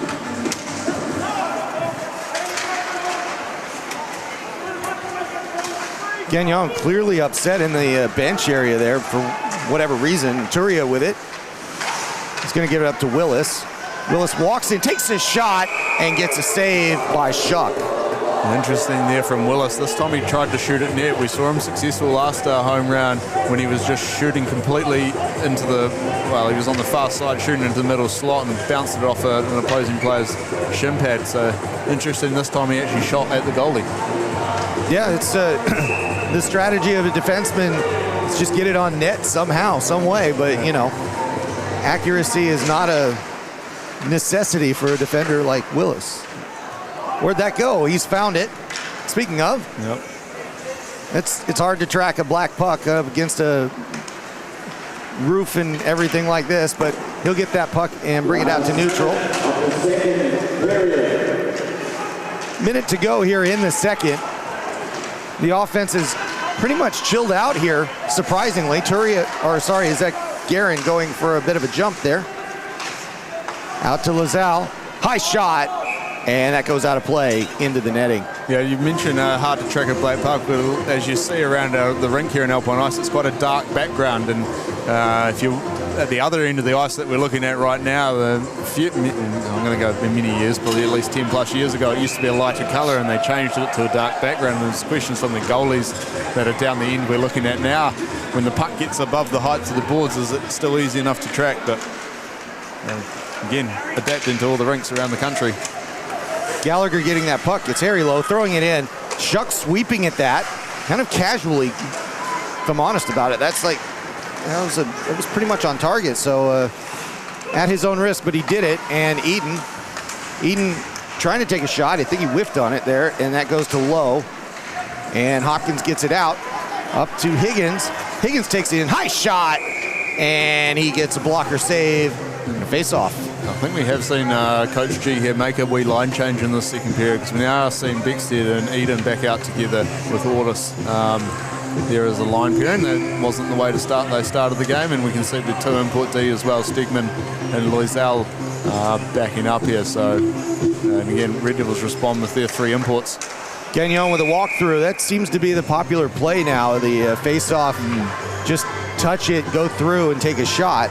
Yep. Shuck up for that one, and we'll do it again with just 7 seconds to go. Morrissey trying to take a shot, goes to Brown, and luck comes in. Stegman getting rid of it, and the period is over. 4-2 the score. The Red Devils extend the lead by a goal. Yes, Hayden Bowl, the only goal scorer there in the second period. A nice wee shot from almost just inside the face-off dot area there, beating Toby Shuck, low blocker side. So we had quite a goal-scoring first period with 5 goals being scored across the teams, and just one here in the second as they maybe have settled a bit more into the warfare. Maybe they've settled, but I have to just point out what a game and what a second period Carey's been having. Just too many chances for the Thunder, and if you're talking expected goals, you'd have to think they'd be doing pretty well. So, but it's not about expected goals, it's about goals, and I think do we have an interview coming up here? Yeah, we'll just wait for them to get ready on the bench here. We'll get a Dunedin Thunder player hopefully lined up and joining us soon. But yeah, look, it's a little bit more, I think, back and forth. We saw a bit more, maybe more special teams happening in that second period as well. Yep. Again, Thunder, I'm again pretty happy with how they've approached that, with how aggressive they've done and put the Red Devils under pressure. As now we should be having Regan Wilson join us from the Dunedin Thunder. You hear us, Regan? I hear you there, Dan. How you doing? Very good, thanks. So we saw a pretty tensive, 5 goals scored in the first period, but just one there in the second. How's it changed in the second period, do you think? I think, that first period on the road's always hard to get the legs under you, but I feel like legs are under us now, and starting to man up a bit better on these threats that they've got out there. So, scoring slowing down. I think they're doing the same with us. So, I'd say it's going to be a bit of a battle to the end. You Thunder have had quite a few chances there, almost on your penalty kill, with some good scoring chances, but just not getting it past the goalie. That be a focus for you guys? Yeah, I think we've just got to bury those opportunities. They don't come every day, so got to make the most of them when they do. I think Tim's playing well at the moment, so just have to capitalise on any mistakes that he makes and tuck it away. Nice. And lastly, you had a new player join your lineup this weekend, Walsh. How's he fitting in, and how's he looking so far? Yeah, I've been away for the boys for a couple of weeks on a course, but yeah, it sounds like he's fit in well. He's a good player. What we need, a bit of offensive flair there, so looks like he's fitting in well, and looking forward to having him for the rest of the season. Nice. Well, thanks for joining us, Regan. Good luck in the third. Thanks, Dan. Well, it's not what we expected. It's not what I expected. I did not expect that to kind of turn into a defensive lockdown mode on that second period. Yeah, indeed. And I think, again, we're seeing like some changes here. I've pointed out a couple of times the Thunder coach who's making some changes with his lineup. He's maybe trying to generate some offense now when you're in a game that you are down 1 or 2 goals going in. So we'll see. We'll keep an eye out to see if anything further changes in the third period for them. But yeah, again, reasonably solid. Again, Red Devils will win the period on the scoreboard, but it wasn't necessarily all Red Devils' way. Now, if I'm not mistaken, you had some facts. Before we go to intermission here, you had a question for me. I think it was about Toby Shuck. Well, you've just given away the answer there, Matt. But you know, my question was, we've actually got a bit of, I'm going to say royalty, a bit of history in the build-up, in the lineup here today. We've actually got a player playing that won the very first NZIHL championship back in 2005. And who was that player, Matt? I think it was Toby Shuck. Correct. There you go. Sorry about that. I thought you were telling me, hey, ask me about this. Okay. Bonus question then. Toby Shuck has also won a second NZIHL championship. Who was that with and what year? Here we go. I'm going to say the Pure NZ Admirals in 2011. Incorrect. It was of course it was. The Canterbury Red Devils in 2009. He was on the roster but didn't play a game. There you go. So there you go. Toby Shuck, he's won 2 championships. Well, thank you for that trivia. Sorry to blow that one. Completely my fault. This is what happens. I shouldn't give you any clues. I'm telling you, just spring it on me. I'm much better at just answering incorrectly rather than messing things up. So we'll do that again next time. Anyway, we'll be back in give or take 8 minutes for third period action here. This is going to be a good finish. Red Devils 4, Thunder 2. We'll see you back here in a little bit.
Building a second dwelling can get complicated pretty quickly. Between the noise, builders, and delays, it's stressful. Expanders are delivered as a finished unit, ready to be set up on your land in a single day. Want to check the quality? Come in, have a cuppa, and book a viewing at the warehouse.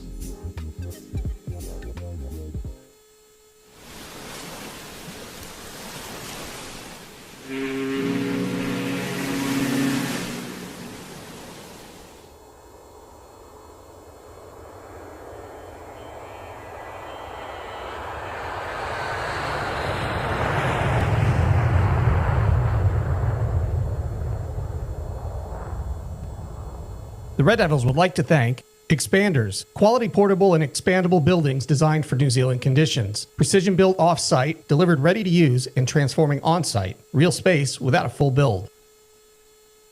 Tappan Logistics, proud Christchurch partners of the Red Devils. When your freight has to move, the team at Tappan gets it where it needs to be on time.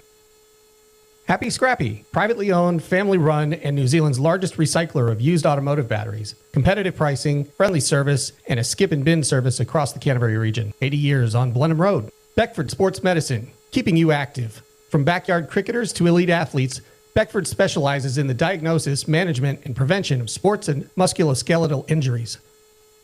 Performance Plus Physio, a team of professional physios in Addington and Wigram dedicated to excellence in physical therapy. ACC accredited, no GP referral required. Reform Radiology, advanced diagnostic imaging in Central Christchurch. X-ray, MRI, CT, and the South Island's first private nuclear medicine service across 2 clinics on Antigua and Kilmore Streets. Futaporo, awesome accountants where business success meets championship spirit. Since 1993, Futaporo has brought grit, strategy, and teamwork to clients across Aotearoa. Get on the team, play to win.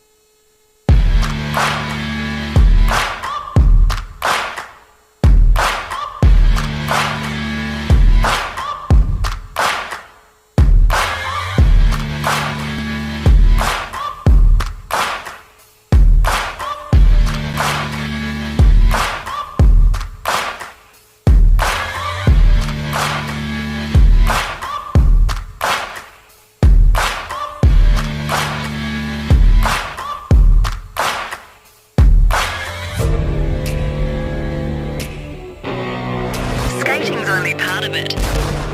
Alpine ice.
Kia ora koutou, welcome back everybody to the Alpine Ice. There's a lot to talk about. I'm guessing you probably saw the old chuck-a-puck there just a minute ago, but yeah, we're about to get into the end of this contest, the third period coming up. And Dan, you got some notes for me? Yeah, sure thing, Matt. Yeah, I didn't. I looked like you were ready there. I was. Mate, I got everything ready to go. I know you do. Okay, go for it. Yeah, sure. So 20 minutes to go here. Red Devils 2-goal lead, and we saw some tactical changes for the Thunder during that second period with some line changes, potentially trying to get a bit more offense out of the top line there. So yeah, coming into the third, Red Devils holding the lead, and it'll be interesting to see how they approach it. Again, when you have a lead as a team, you don't want to sit back and get too passive too early. You still got to play offensive. You still got to go and create chances and you get goal scoring. And ideally, you score more goals and create your lead. And you don't just sit back and park the bus and let the other team pepper you with shots. So again, that will be the challenge here. But again, you still got to play with that a little bit of focus and know the matchups. And I think here, if you're a Red Devils player and you're stepping onto the ice, you need to see who's on for the Thunder. Take note. Is it going to be the top line? Is it not? You know, and just be aware. You don't have to necessarily change your game, but you've got to be aware of who you're up against and who their threats may or may not be on that shift. But in saying that, they have gone back to how they started the game with Beckstead, Ordis, and Lewis. And no power play on this one. We start 5-on-5 for the third period. Red Devils win that face-off. It's Gagnon getting it back to Brown. And we are underway here at the Alpine Ice. The final frame here for this Saturday afternoon game. Turia putting it through to Morrissey. Morrissey after Gagnon's shot. That goes up the shaft of a stick and stays inside. They said it goes, yeah, it did hit netting, didn't it? It did hit netting, yep. As it did, so quite rightly get the whistle there. Yeah, the other game that's important right now, not much left, but the Pure NZ Admirals looking good for it at the moment, 2-0 in the other contest today, which is very interesting for the Red Devils. Yes, indeed. They're currently level pegged with the Swarm who they're playing against. So. Yep. And it'll be Morrissey to take this one. Important draw there for the Thunder, winning that, but it stays in. Morrissey looking for the pass that goes off a skate and comes back the other way. Willis has to chase this one down. On the fresh ice, it's still a little wet out there. You can see lots of gashes and such on the ice, especially on the near side here, but we'll see how this goes. There's a glove. Was that a glove? That was a glove. Okay, and then it's Gagnon holding up the half boards. Gets it to Turia. Turia gets it taken away from him.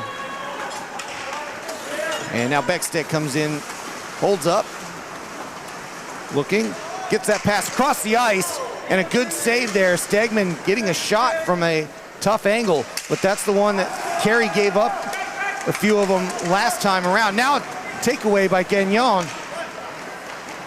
He comes in the zone 1-on-2 and allows for the line change that needed to happen for a broken stick on the back side of that. That goes around to Orr.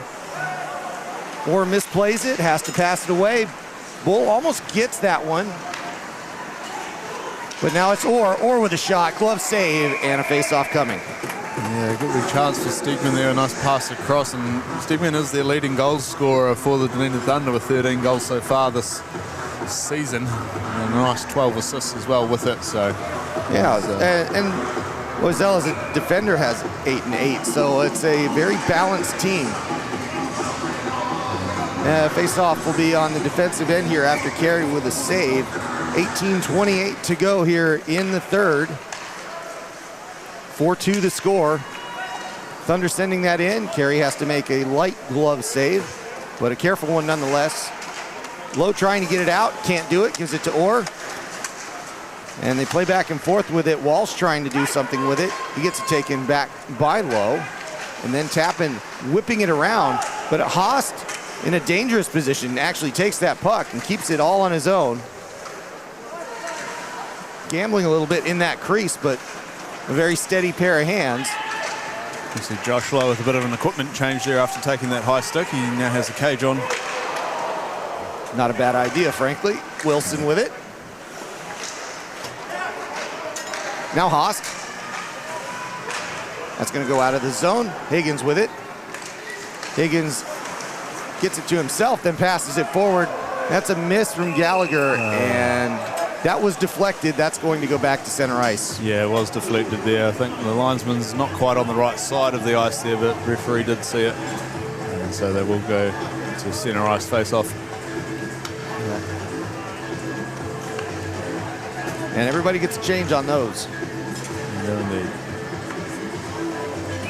So it'll be Gallagher to take this one. Higgins and Reese out on that forward line. Hopkins and Hance on the other side. Goes back to Hopkins, to Hance. Passes forward. And now Higgins doesn't quite get that pass. It's turned around. Beckstead has it coming up the right side. Pass into the middle. Stegman can't do anything with it, but it gets back to Beckstead. Beckstead with a good pass around to the other side. Another shot, and that one goes up into the netting. Good blocker save by Carey. It might have already happened tonight, but just right then we had 3 general managers of ice hockey associations on the ice there. Of course, I mentioned it earlier, we have George Hopkins and Caleb Harns from the Red Devils, the Canterbury and the Wellington Ice Hockey Associations, but Cole Beckstead for the Dunedin Thunder is the general manager for their association down there. And Turia, of course, not the GM, but from several players as well, just generally in the NZIHL coming from inline. True. Inline, yep. That puck goes out of the zone. Beckstead with it. Beckstead falling over. Couldn't keep an edge on that fresh ice. Now gets it to Lewis.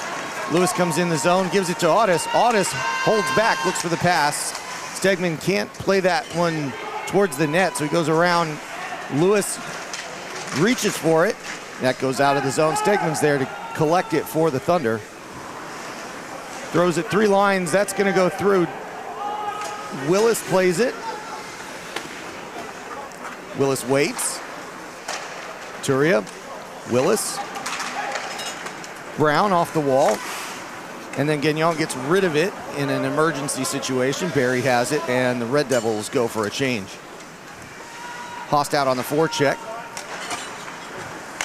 Thunder moving it cross ice. LaSalle with a shot. Glove save, it got through, but luckily they tipped just enough that it was off target. LaSalle with a sweeping shot, but it hits the corner quickly and comes out fast. Haas trying to get rid of it. Haas with it. Haas going across the ice to Tappan. Tappan with a throw-in. Guerin on the chase. It'll be Blair there first. Goes around to the point. And now Tappan collects for the Red Devils as a couple of the Thunder players go for the change. Guerin comes in quickly with a puck. Guerin with a chance. He skated off that puck. He just couldn't pull it to his forehand there. Get a shot away. And Loizal gets it swatted away as the stick was lifted. Eden can't hold it in at the blue line. Haas digs at it and goes back to neutral. Heads up. Whoa, high. Yeah, it's heads up indeed. That was... It's coming our way. About a meter or so wide, but... Yeah, it's been a while since one's come up here. I think it was 5 or 6 years ago I got whacked with one, but it does happen. And Nate, we had your back on that one. Our cameraman looked around a little late on that. He's very focused, as you might expect. Pardon the pun. Carey with it. Carey giving that up in low, not handling it correctly, or getting it in front. Stegman at the blue line. Stegman bothered by Higgins, but holds on to it, leaves it. Long shot in, that's deflected before it gets in past Orr. Eden throwing it back in low with it. And the Red Devils having a hard time getting out of their back third here. That goes to Gallagher. Does that come out? It does, and that is offsides against the Thunder. And we're going to face off just outside. Yeah, again, that's what I mentioned at the start, transitioning from that defensive zone to the offensive zone. Red Devils getting control of it, but not making a clean second play, second pass. And typically, at least what we just saw in those last few minutes, it's been thrown around the boards and not cleanly going to a teammate's stick. Now, to be fair, it's better than taking a risky pass that doesn't come off, and that's a hand pass that comes back in. That was going to come out outside of the zone. if you're going to not pass out of the zone. I mean, that's the catch with it, right? If you overstep, you over accelerate that exit, you run that risk. Indeed, and if you're playing a bit safer down there, you at least want to try to get it into the neutral zone, even if you don't get control of it back again. Hopkins didn't get it out of the zone there. And now a chance, LaSalle. Now Beckstead taking off the puck there with a good hit. Hopkins with the play. And now Gagnon getting it to Turia. Turia knocked off the puck. Stegman with it. Stegman with a long pass. Goes to Beckstead. Hopkins backs off of him, waiting to see what he does. Beckstead has to hold it. Penalty coming up here. And that is going to be interference. Is that right? Interference. Yeah, interference is the signal. So in front of the net there, Ordis was playing either a bit too aggressive there and bumps the Canterbury player off, you know, and again, that's one of these ones where it's off the puck, you know, probably in the Dunedin's case there where you're chasing the game, you don't really want to be getting offensive penalties. Yep, I got caught watching the puck there as I was watching Beckstead just dance with it, waiting, and that's sure enough, interference it is.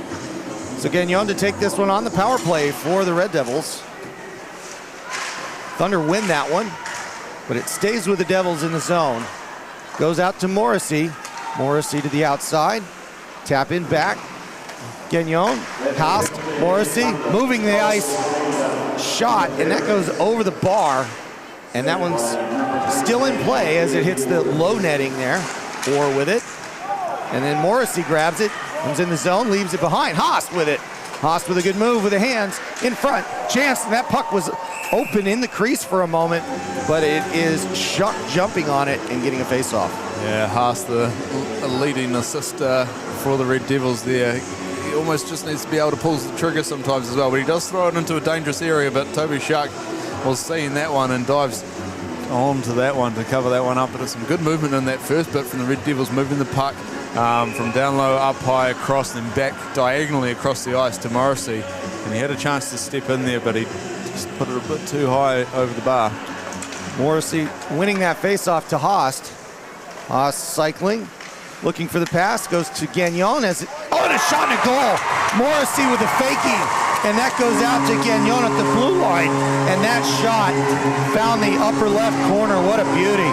Such a quick release from him as well. It doesn't look like he rips it and just rips it. There's not much wind up, not much into that. He uses the flex of that stick nicely and releases it for his third goal of the night here, Gagnon. Yeah, he's got his teammates sort of running a little bit of a screen across him, but yeah, you see Shug wasn't too happy with it as well, but that's the power play opportunity there for the Red Devils. The brilliance of that shot was Gagnon waited for the defense to create its own screen, which then disrupted Shuck, and that's why he didn't see it right away. And it is 5-2 for the Red Devils. Power play strikes again.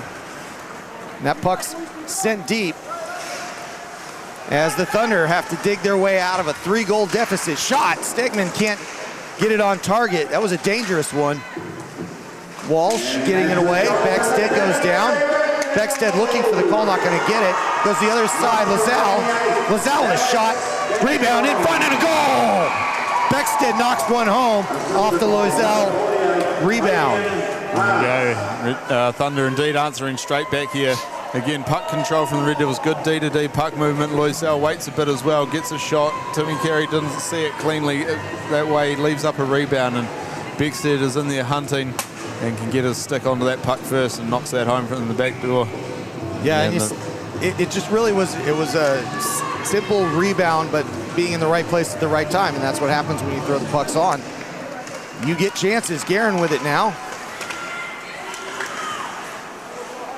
5-3 the score here this afternoon. It's 12.5 to go. And this one's going to finish well. LaSalle getting it away. Thunder with it. Quick turn there by Otis. He leaves it for LaSalle. LaSalle sitting on this one. There is a very passive forecheck there, just waiting to get out. Now it's Otis with it. Otis over the blue line. Otis with the backhand, looking for the rebound off the backboards. And a move there by Beckstead again, just trying to get in the crease area where he's had some success. Audis. Go ahead, Dan. No, Stegman did well to keep that bouncing puck in there. Beckstead. Stegman with that same shot. That one's deflected up and into the netting and didn't actually get to carry. Yeah, Red Devils did a little bit of a passive forecheck then, but that was one of the times where the Thunder had good control of the puck. They're set up behind the net. There is no real point in diving in and trying to forecheck that, especially when a D-man's nicely set up behind the net. That net's their friend. If you dive in one side, it's so easy to step out the other side, and you've just got a small odd man opportunity. Goes to Gagnon. He flips it up in the air, goes out of the zone to Herring. They send it back in just as quickly. Hance and Lewis go into the corner. Hance wins that one. Morrissey fighting for it from Herring. Fourth, the half boards there on the near side. Morrissey taking a little extra from Lewis. And Gagnon coming out of it. That pass goes forward to Gagnon. Gagnon gaining the zone.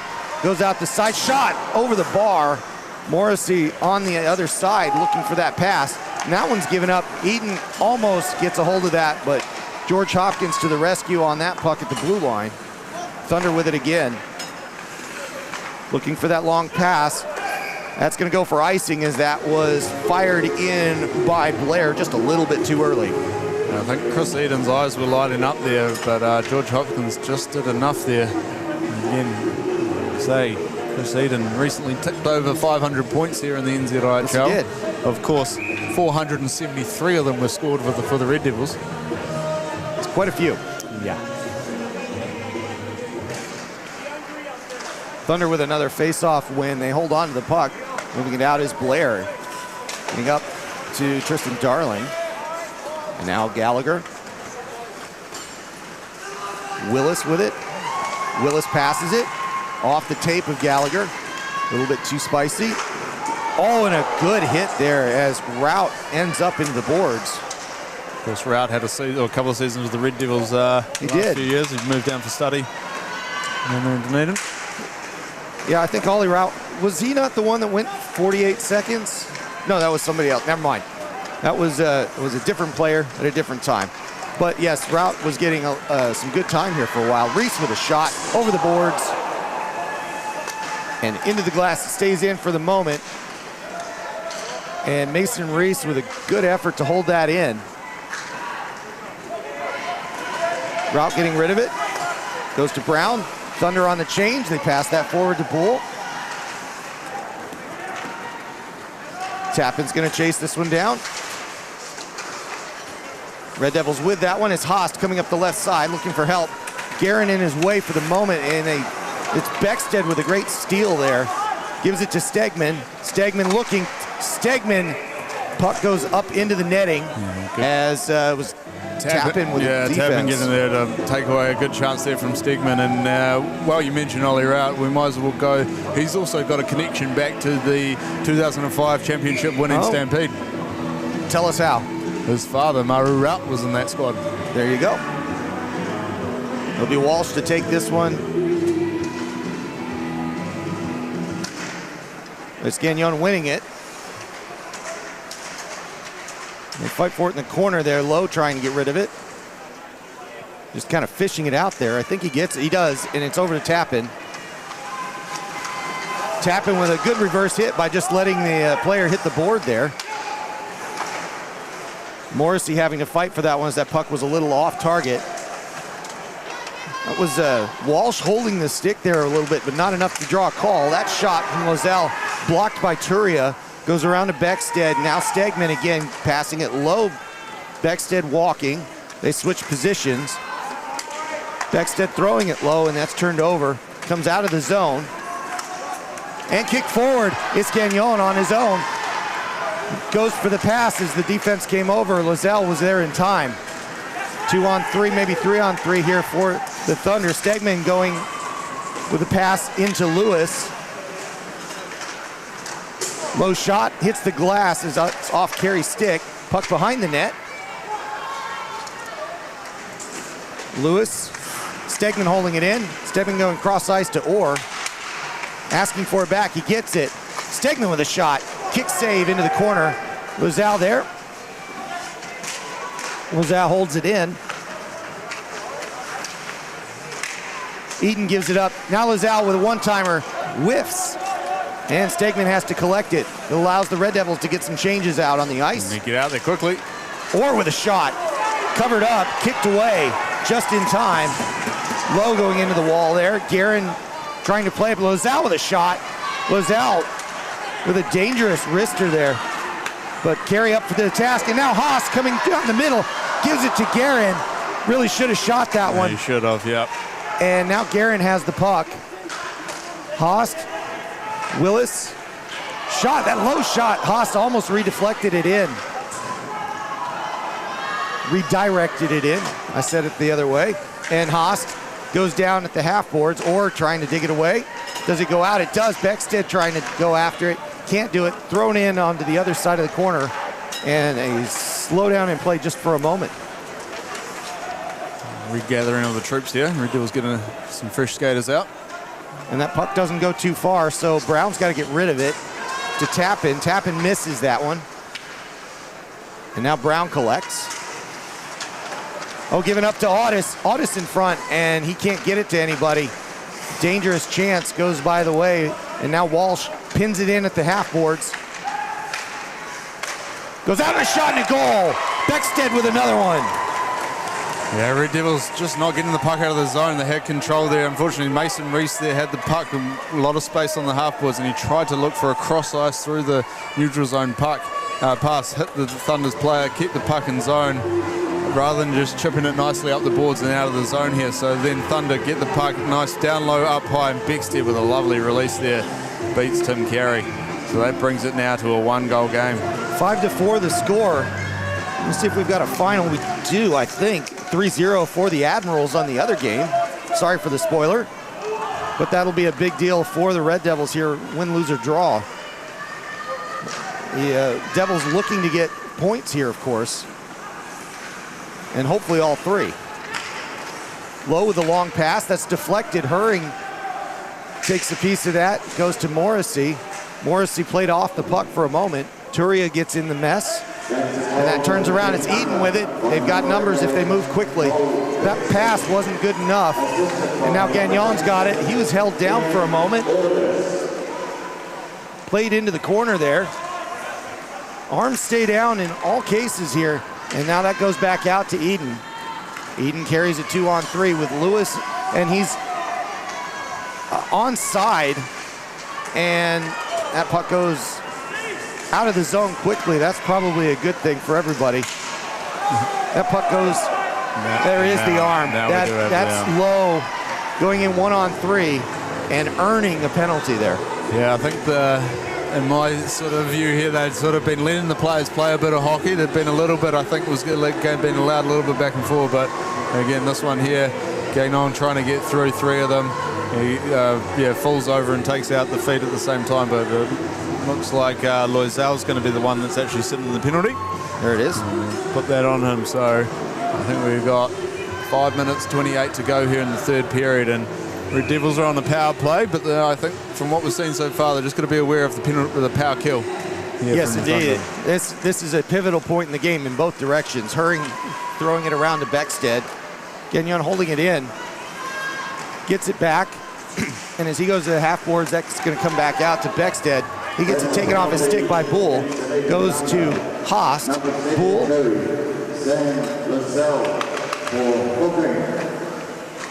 Haast to Bull again. Bull's going to move it forward. Gagnon takes the zone. Looks up. Walsh on his tail. Gets it away from him for a moment. Very quiet skater right behind him.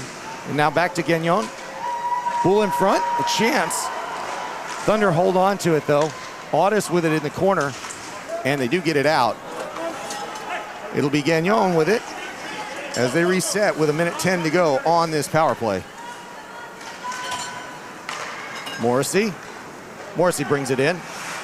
Morrissey goes down, keeps the puck in play. Penalty coming up. Now he's closing his hand on the puck as the penalty. That's rough. Foul down there, and That ends you can get that if you hold the puck and skate with it and move your player around, or if you hold your hand on it and stop another player getting to the puck. So I think that was more the case there, and stop the Thunder player potentially going for the puck on that one. Of course, you can use your hand to bat the puck around and stuff. Just not but you can't close it. Yeah, you just can't close it. And the other exception to that is if you do it in the crease area, then that'd be a penalty shot. But Yeah, correct. This one being 2 minutes. I mean, it's just any party is covering the puck in the crease. So we get a bit of 4-on-4 play. And it's Willis with it. He sends it around, but there's nobody home. Luckily for him, it goes out of the zone. Stegman with it. Goes back to Beckstead. It was a bit flat here on the blue line. Beckstead with a shot and a goal. The Thunder have tied it up here with 4 minutes and 7 seconds to go. And that a hattie for him? That's a hat trick for him. He scored the last 3 goals here for the Thunder. Beckstead here again, 4-on-4 play, got a little bit of time. He got the chance to build up that speed in the neutral zone. Red Devils, I mentioned as it was happening, they're a little bit flat-footed in here, so they had to back off a bit quicker. Uses Brown as a little bit of a screen as well, and sneaks it through the armpit area on the blocker side of Carey. So 4 minutes to go here. We'll still be 4-on-4 hockey because that doesn't change any of the penalty status. We're in a 5-all game.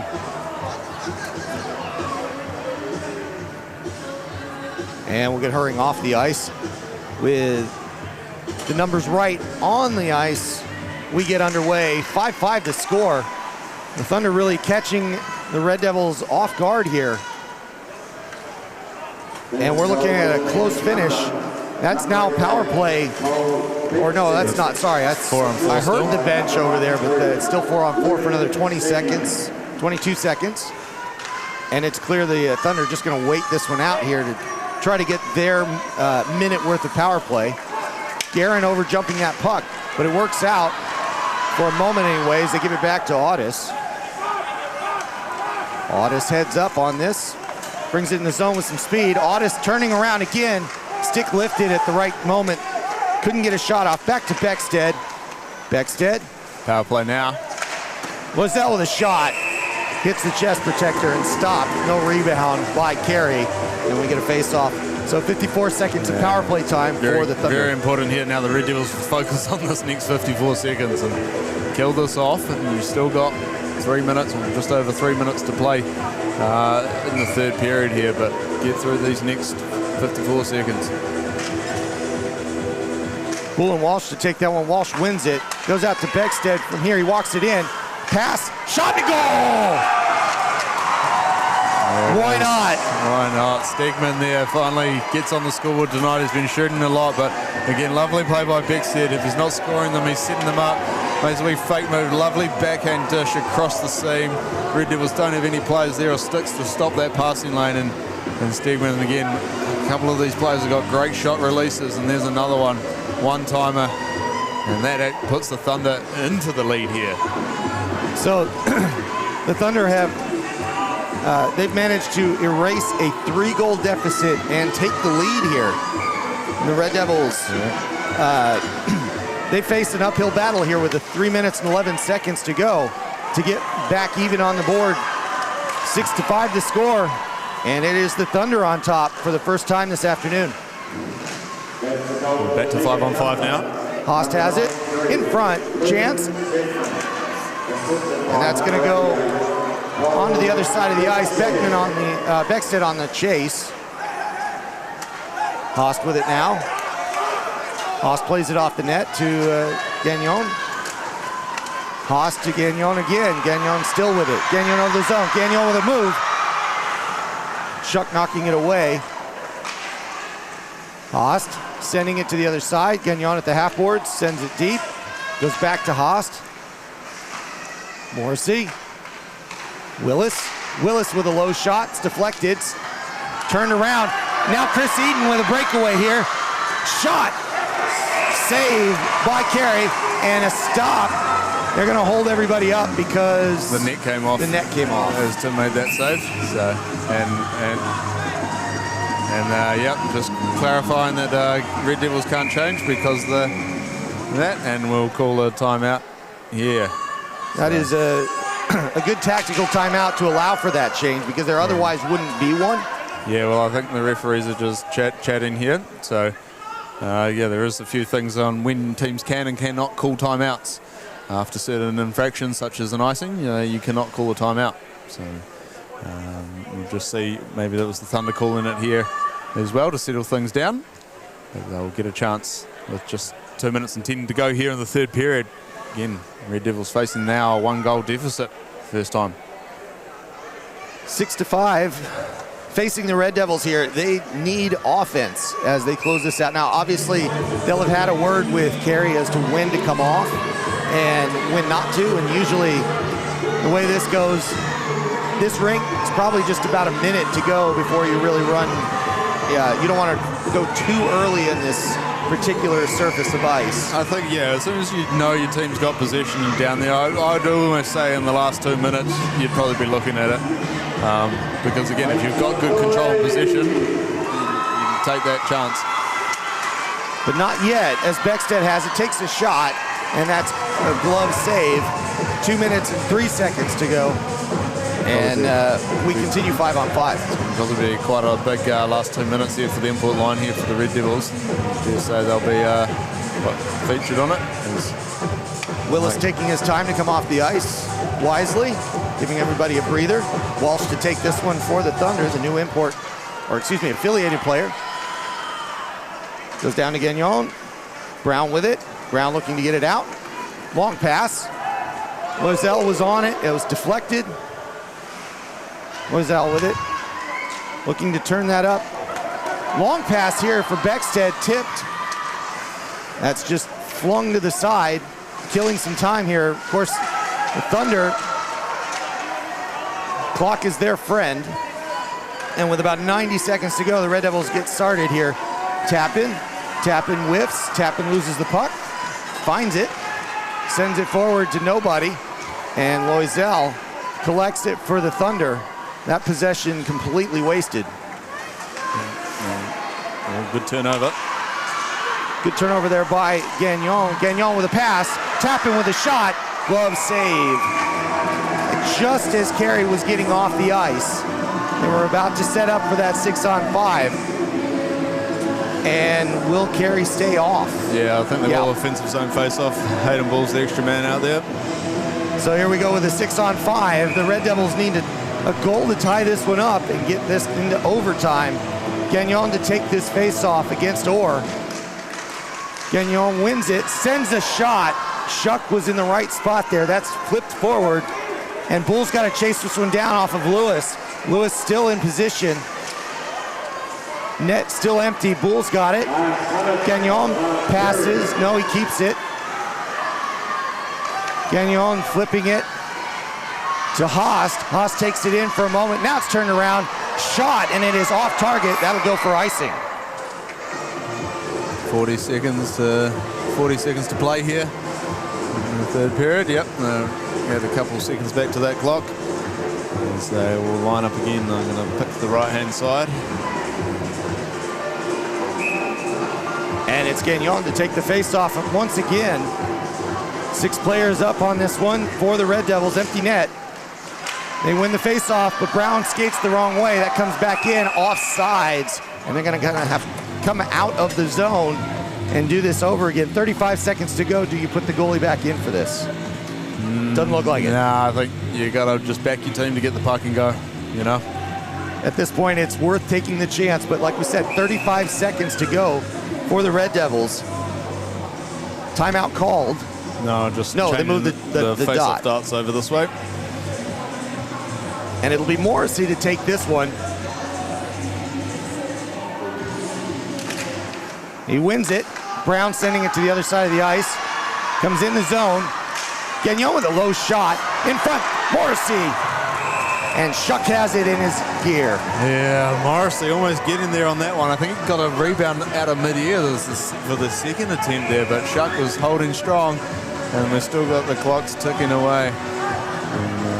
And, yeah, they see that. Had that in their back, so we're still same. Oh, Mason Reese now I think jumps out, probably replacing Hayden Ball there. And they're trying to get the seconds correct on this, I think. Yep.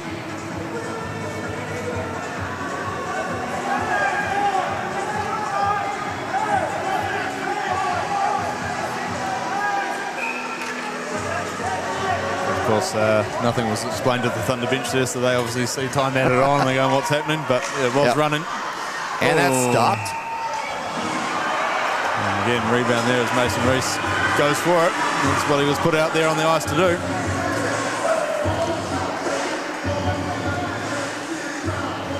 Well, the clock operator having a little bit of trouble here, just making sure that this is kept correct. But I think 31 is what they've got. And that's what Orr and the referee are discussing over there, I think. And here comes a face-off. Orr getting off the ice here. Face-off won by the Thunder, and they take the shot. That's going to go for icing. 27 seconds to go on this one. Well, it's probably all right just taking some icings here as well, because they're probably not that tired. There's been a bit of stop-start in here. You're not really probably as, I mean, you've played 60-ish minutes of hockey, but you're not just come off an intense 60-minute shift and you're going. So they'll keep, you might keep trying it, but again, maybe a soft lob. You're probably going to eat up at least half the time remaining. Face-off won by the Red Devils for a moment, but it's Audis is going to bounce it off the S is going to do it. Becksted's going to get home. Oh, and he takes the big slapper. That usually causes some discussions afterwards. Well, we've seen that in the NHL discussed several times. There's good composure there. Well, the Red was maybe not to actually respond to that one as well. Yep. You know. That's the thing. Again, chance that you take when you pull the goalie to keep, you try to win a face-off, keep the puck in the offensive zone here, and leave Beckstead up to that. Well, he made that decision. Yeah. But that will be his fourth. He'll go down on the score sheet nonetheless. Well, he did put it in the net. That is true. So 7-5 the score. And that is probably how this one's going to finish today with, there's a Tyon out here for a moment. They're going to kick him out. He's too slow on the change, so they've got to keep it going. Whether we've got 1 second to go on the game or not, there's procedures to be followed. There is. And Darling back out on the ice. Red Devils to take this one at center ice. Gallagher and Barry. Reese coming in quickly, turned over to Stegman. Thunder with it. Thunder flipping it up in the air. Long pass. It's going to go into the corner here. Ike getting rid of that one. And that's going to go out to neutral. Stegman with a low one. Hits a skate. And that ends the proceedings today. The Dunedin Thunder putting 5 up in a row here and erasing a 3-goal lead. And taking this one out today, 7-5 against the Red Devils.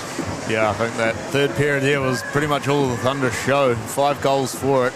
They came into it with a 2-goal deficit. But yeah, I think Cole Beckstead as well. 4 goals on the total, but he had 3 on the trot there that kept the Thunder in it and put them into the time position before Stegman put them ahead. So again, Thunder stayed in it this game. They played, the second period wasn't going their way as well. We had a flurry of a start in the first period with goals both ways.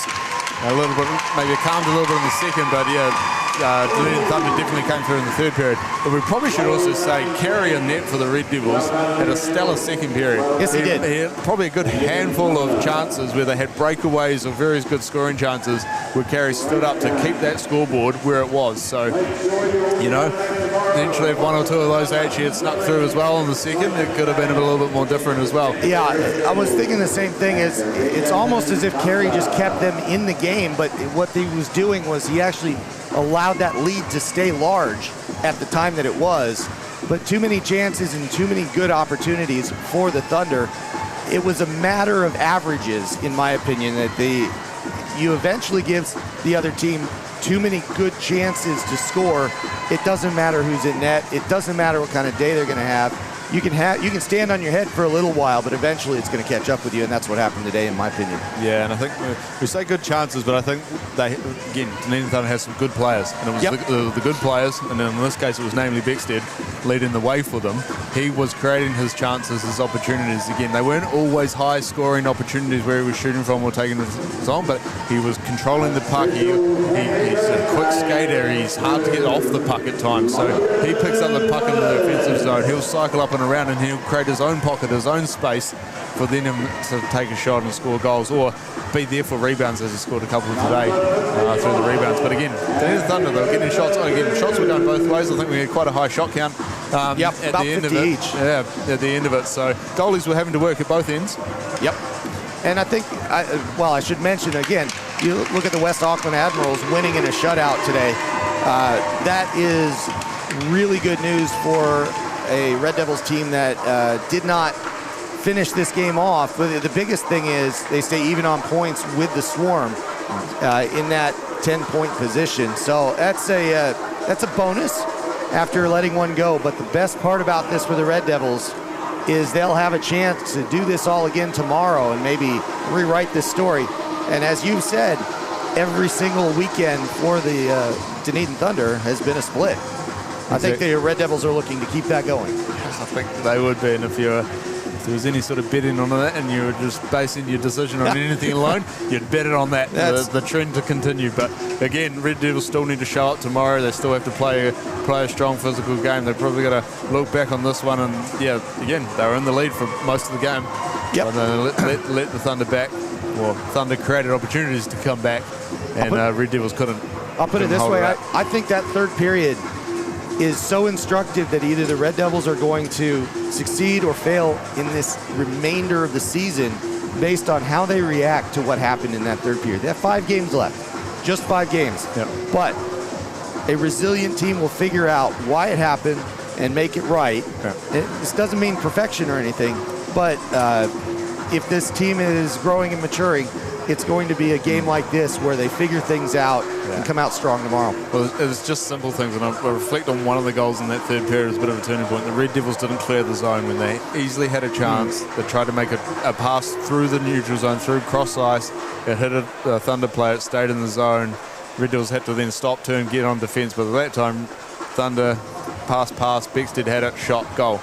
You know, simple things like that again, if you're in the mindset, in the play, you're stepping on the ice, you're constantly aware of your surroundings, your situation, going, all right, well, I don't need to force a stretch pass through the middle here. I can just dump it up into the neutral zone. Maybe my player will skate onto it, you know? That lower risk. That's the safer trick. Again, you got to balance that off, but that's the lower risk play here when you're leading, rather than a turnover inside your own blue line, D zone. Puts your team on the back foot because your teammates are thinking, all right, puck's getting out of the zone here. Yep. Well, you're back on defense, and Thunder again take that chance, and Beckstead buried one of his 4 goals that way. He was good at burying goals today, that's for sure. With that in mind, I think I'm going to give my vocal cords a bit of a 24-hour break here because they're just shot, and give everybody else a break from it as well. But I am really looking forward to tomorrow's game. This is going to be another good one. I think it'll be another high-scoring affair. I can't see it going any other way, but the game's not played on paper. We get to see what happens tomorrow. Indeed. Look forward to it. All right. For Dan Nichols, my name's Matt Chavez. We will see you tomorrow. Puck drops at 5:10 p.m. local time. We'll see you then. Thanks, everybody.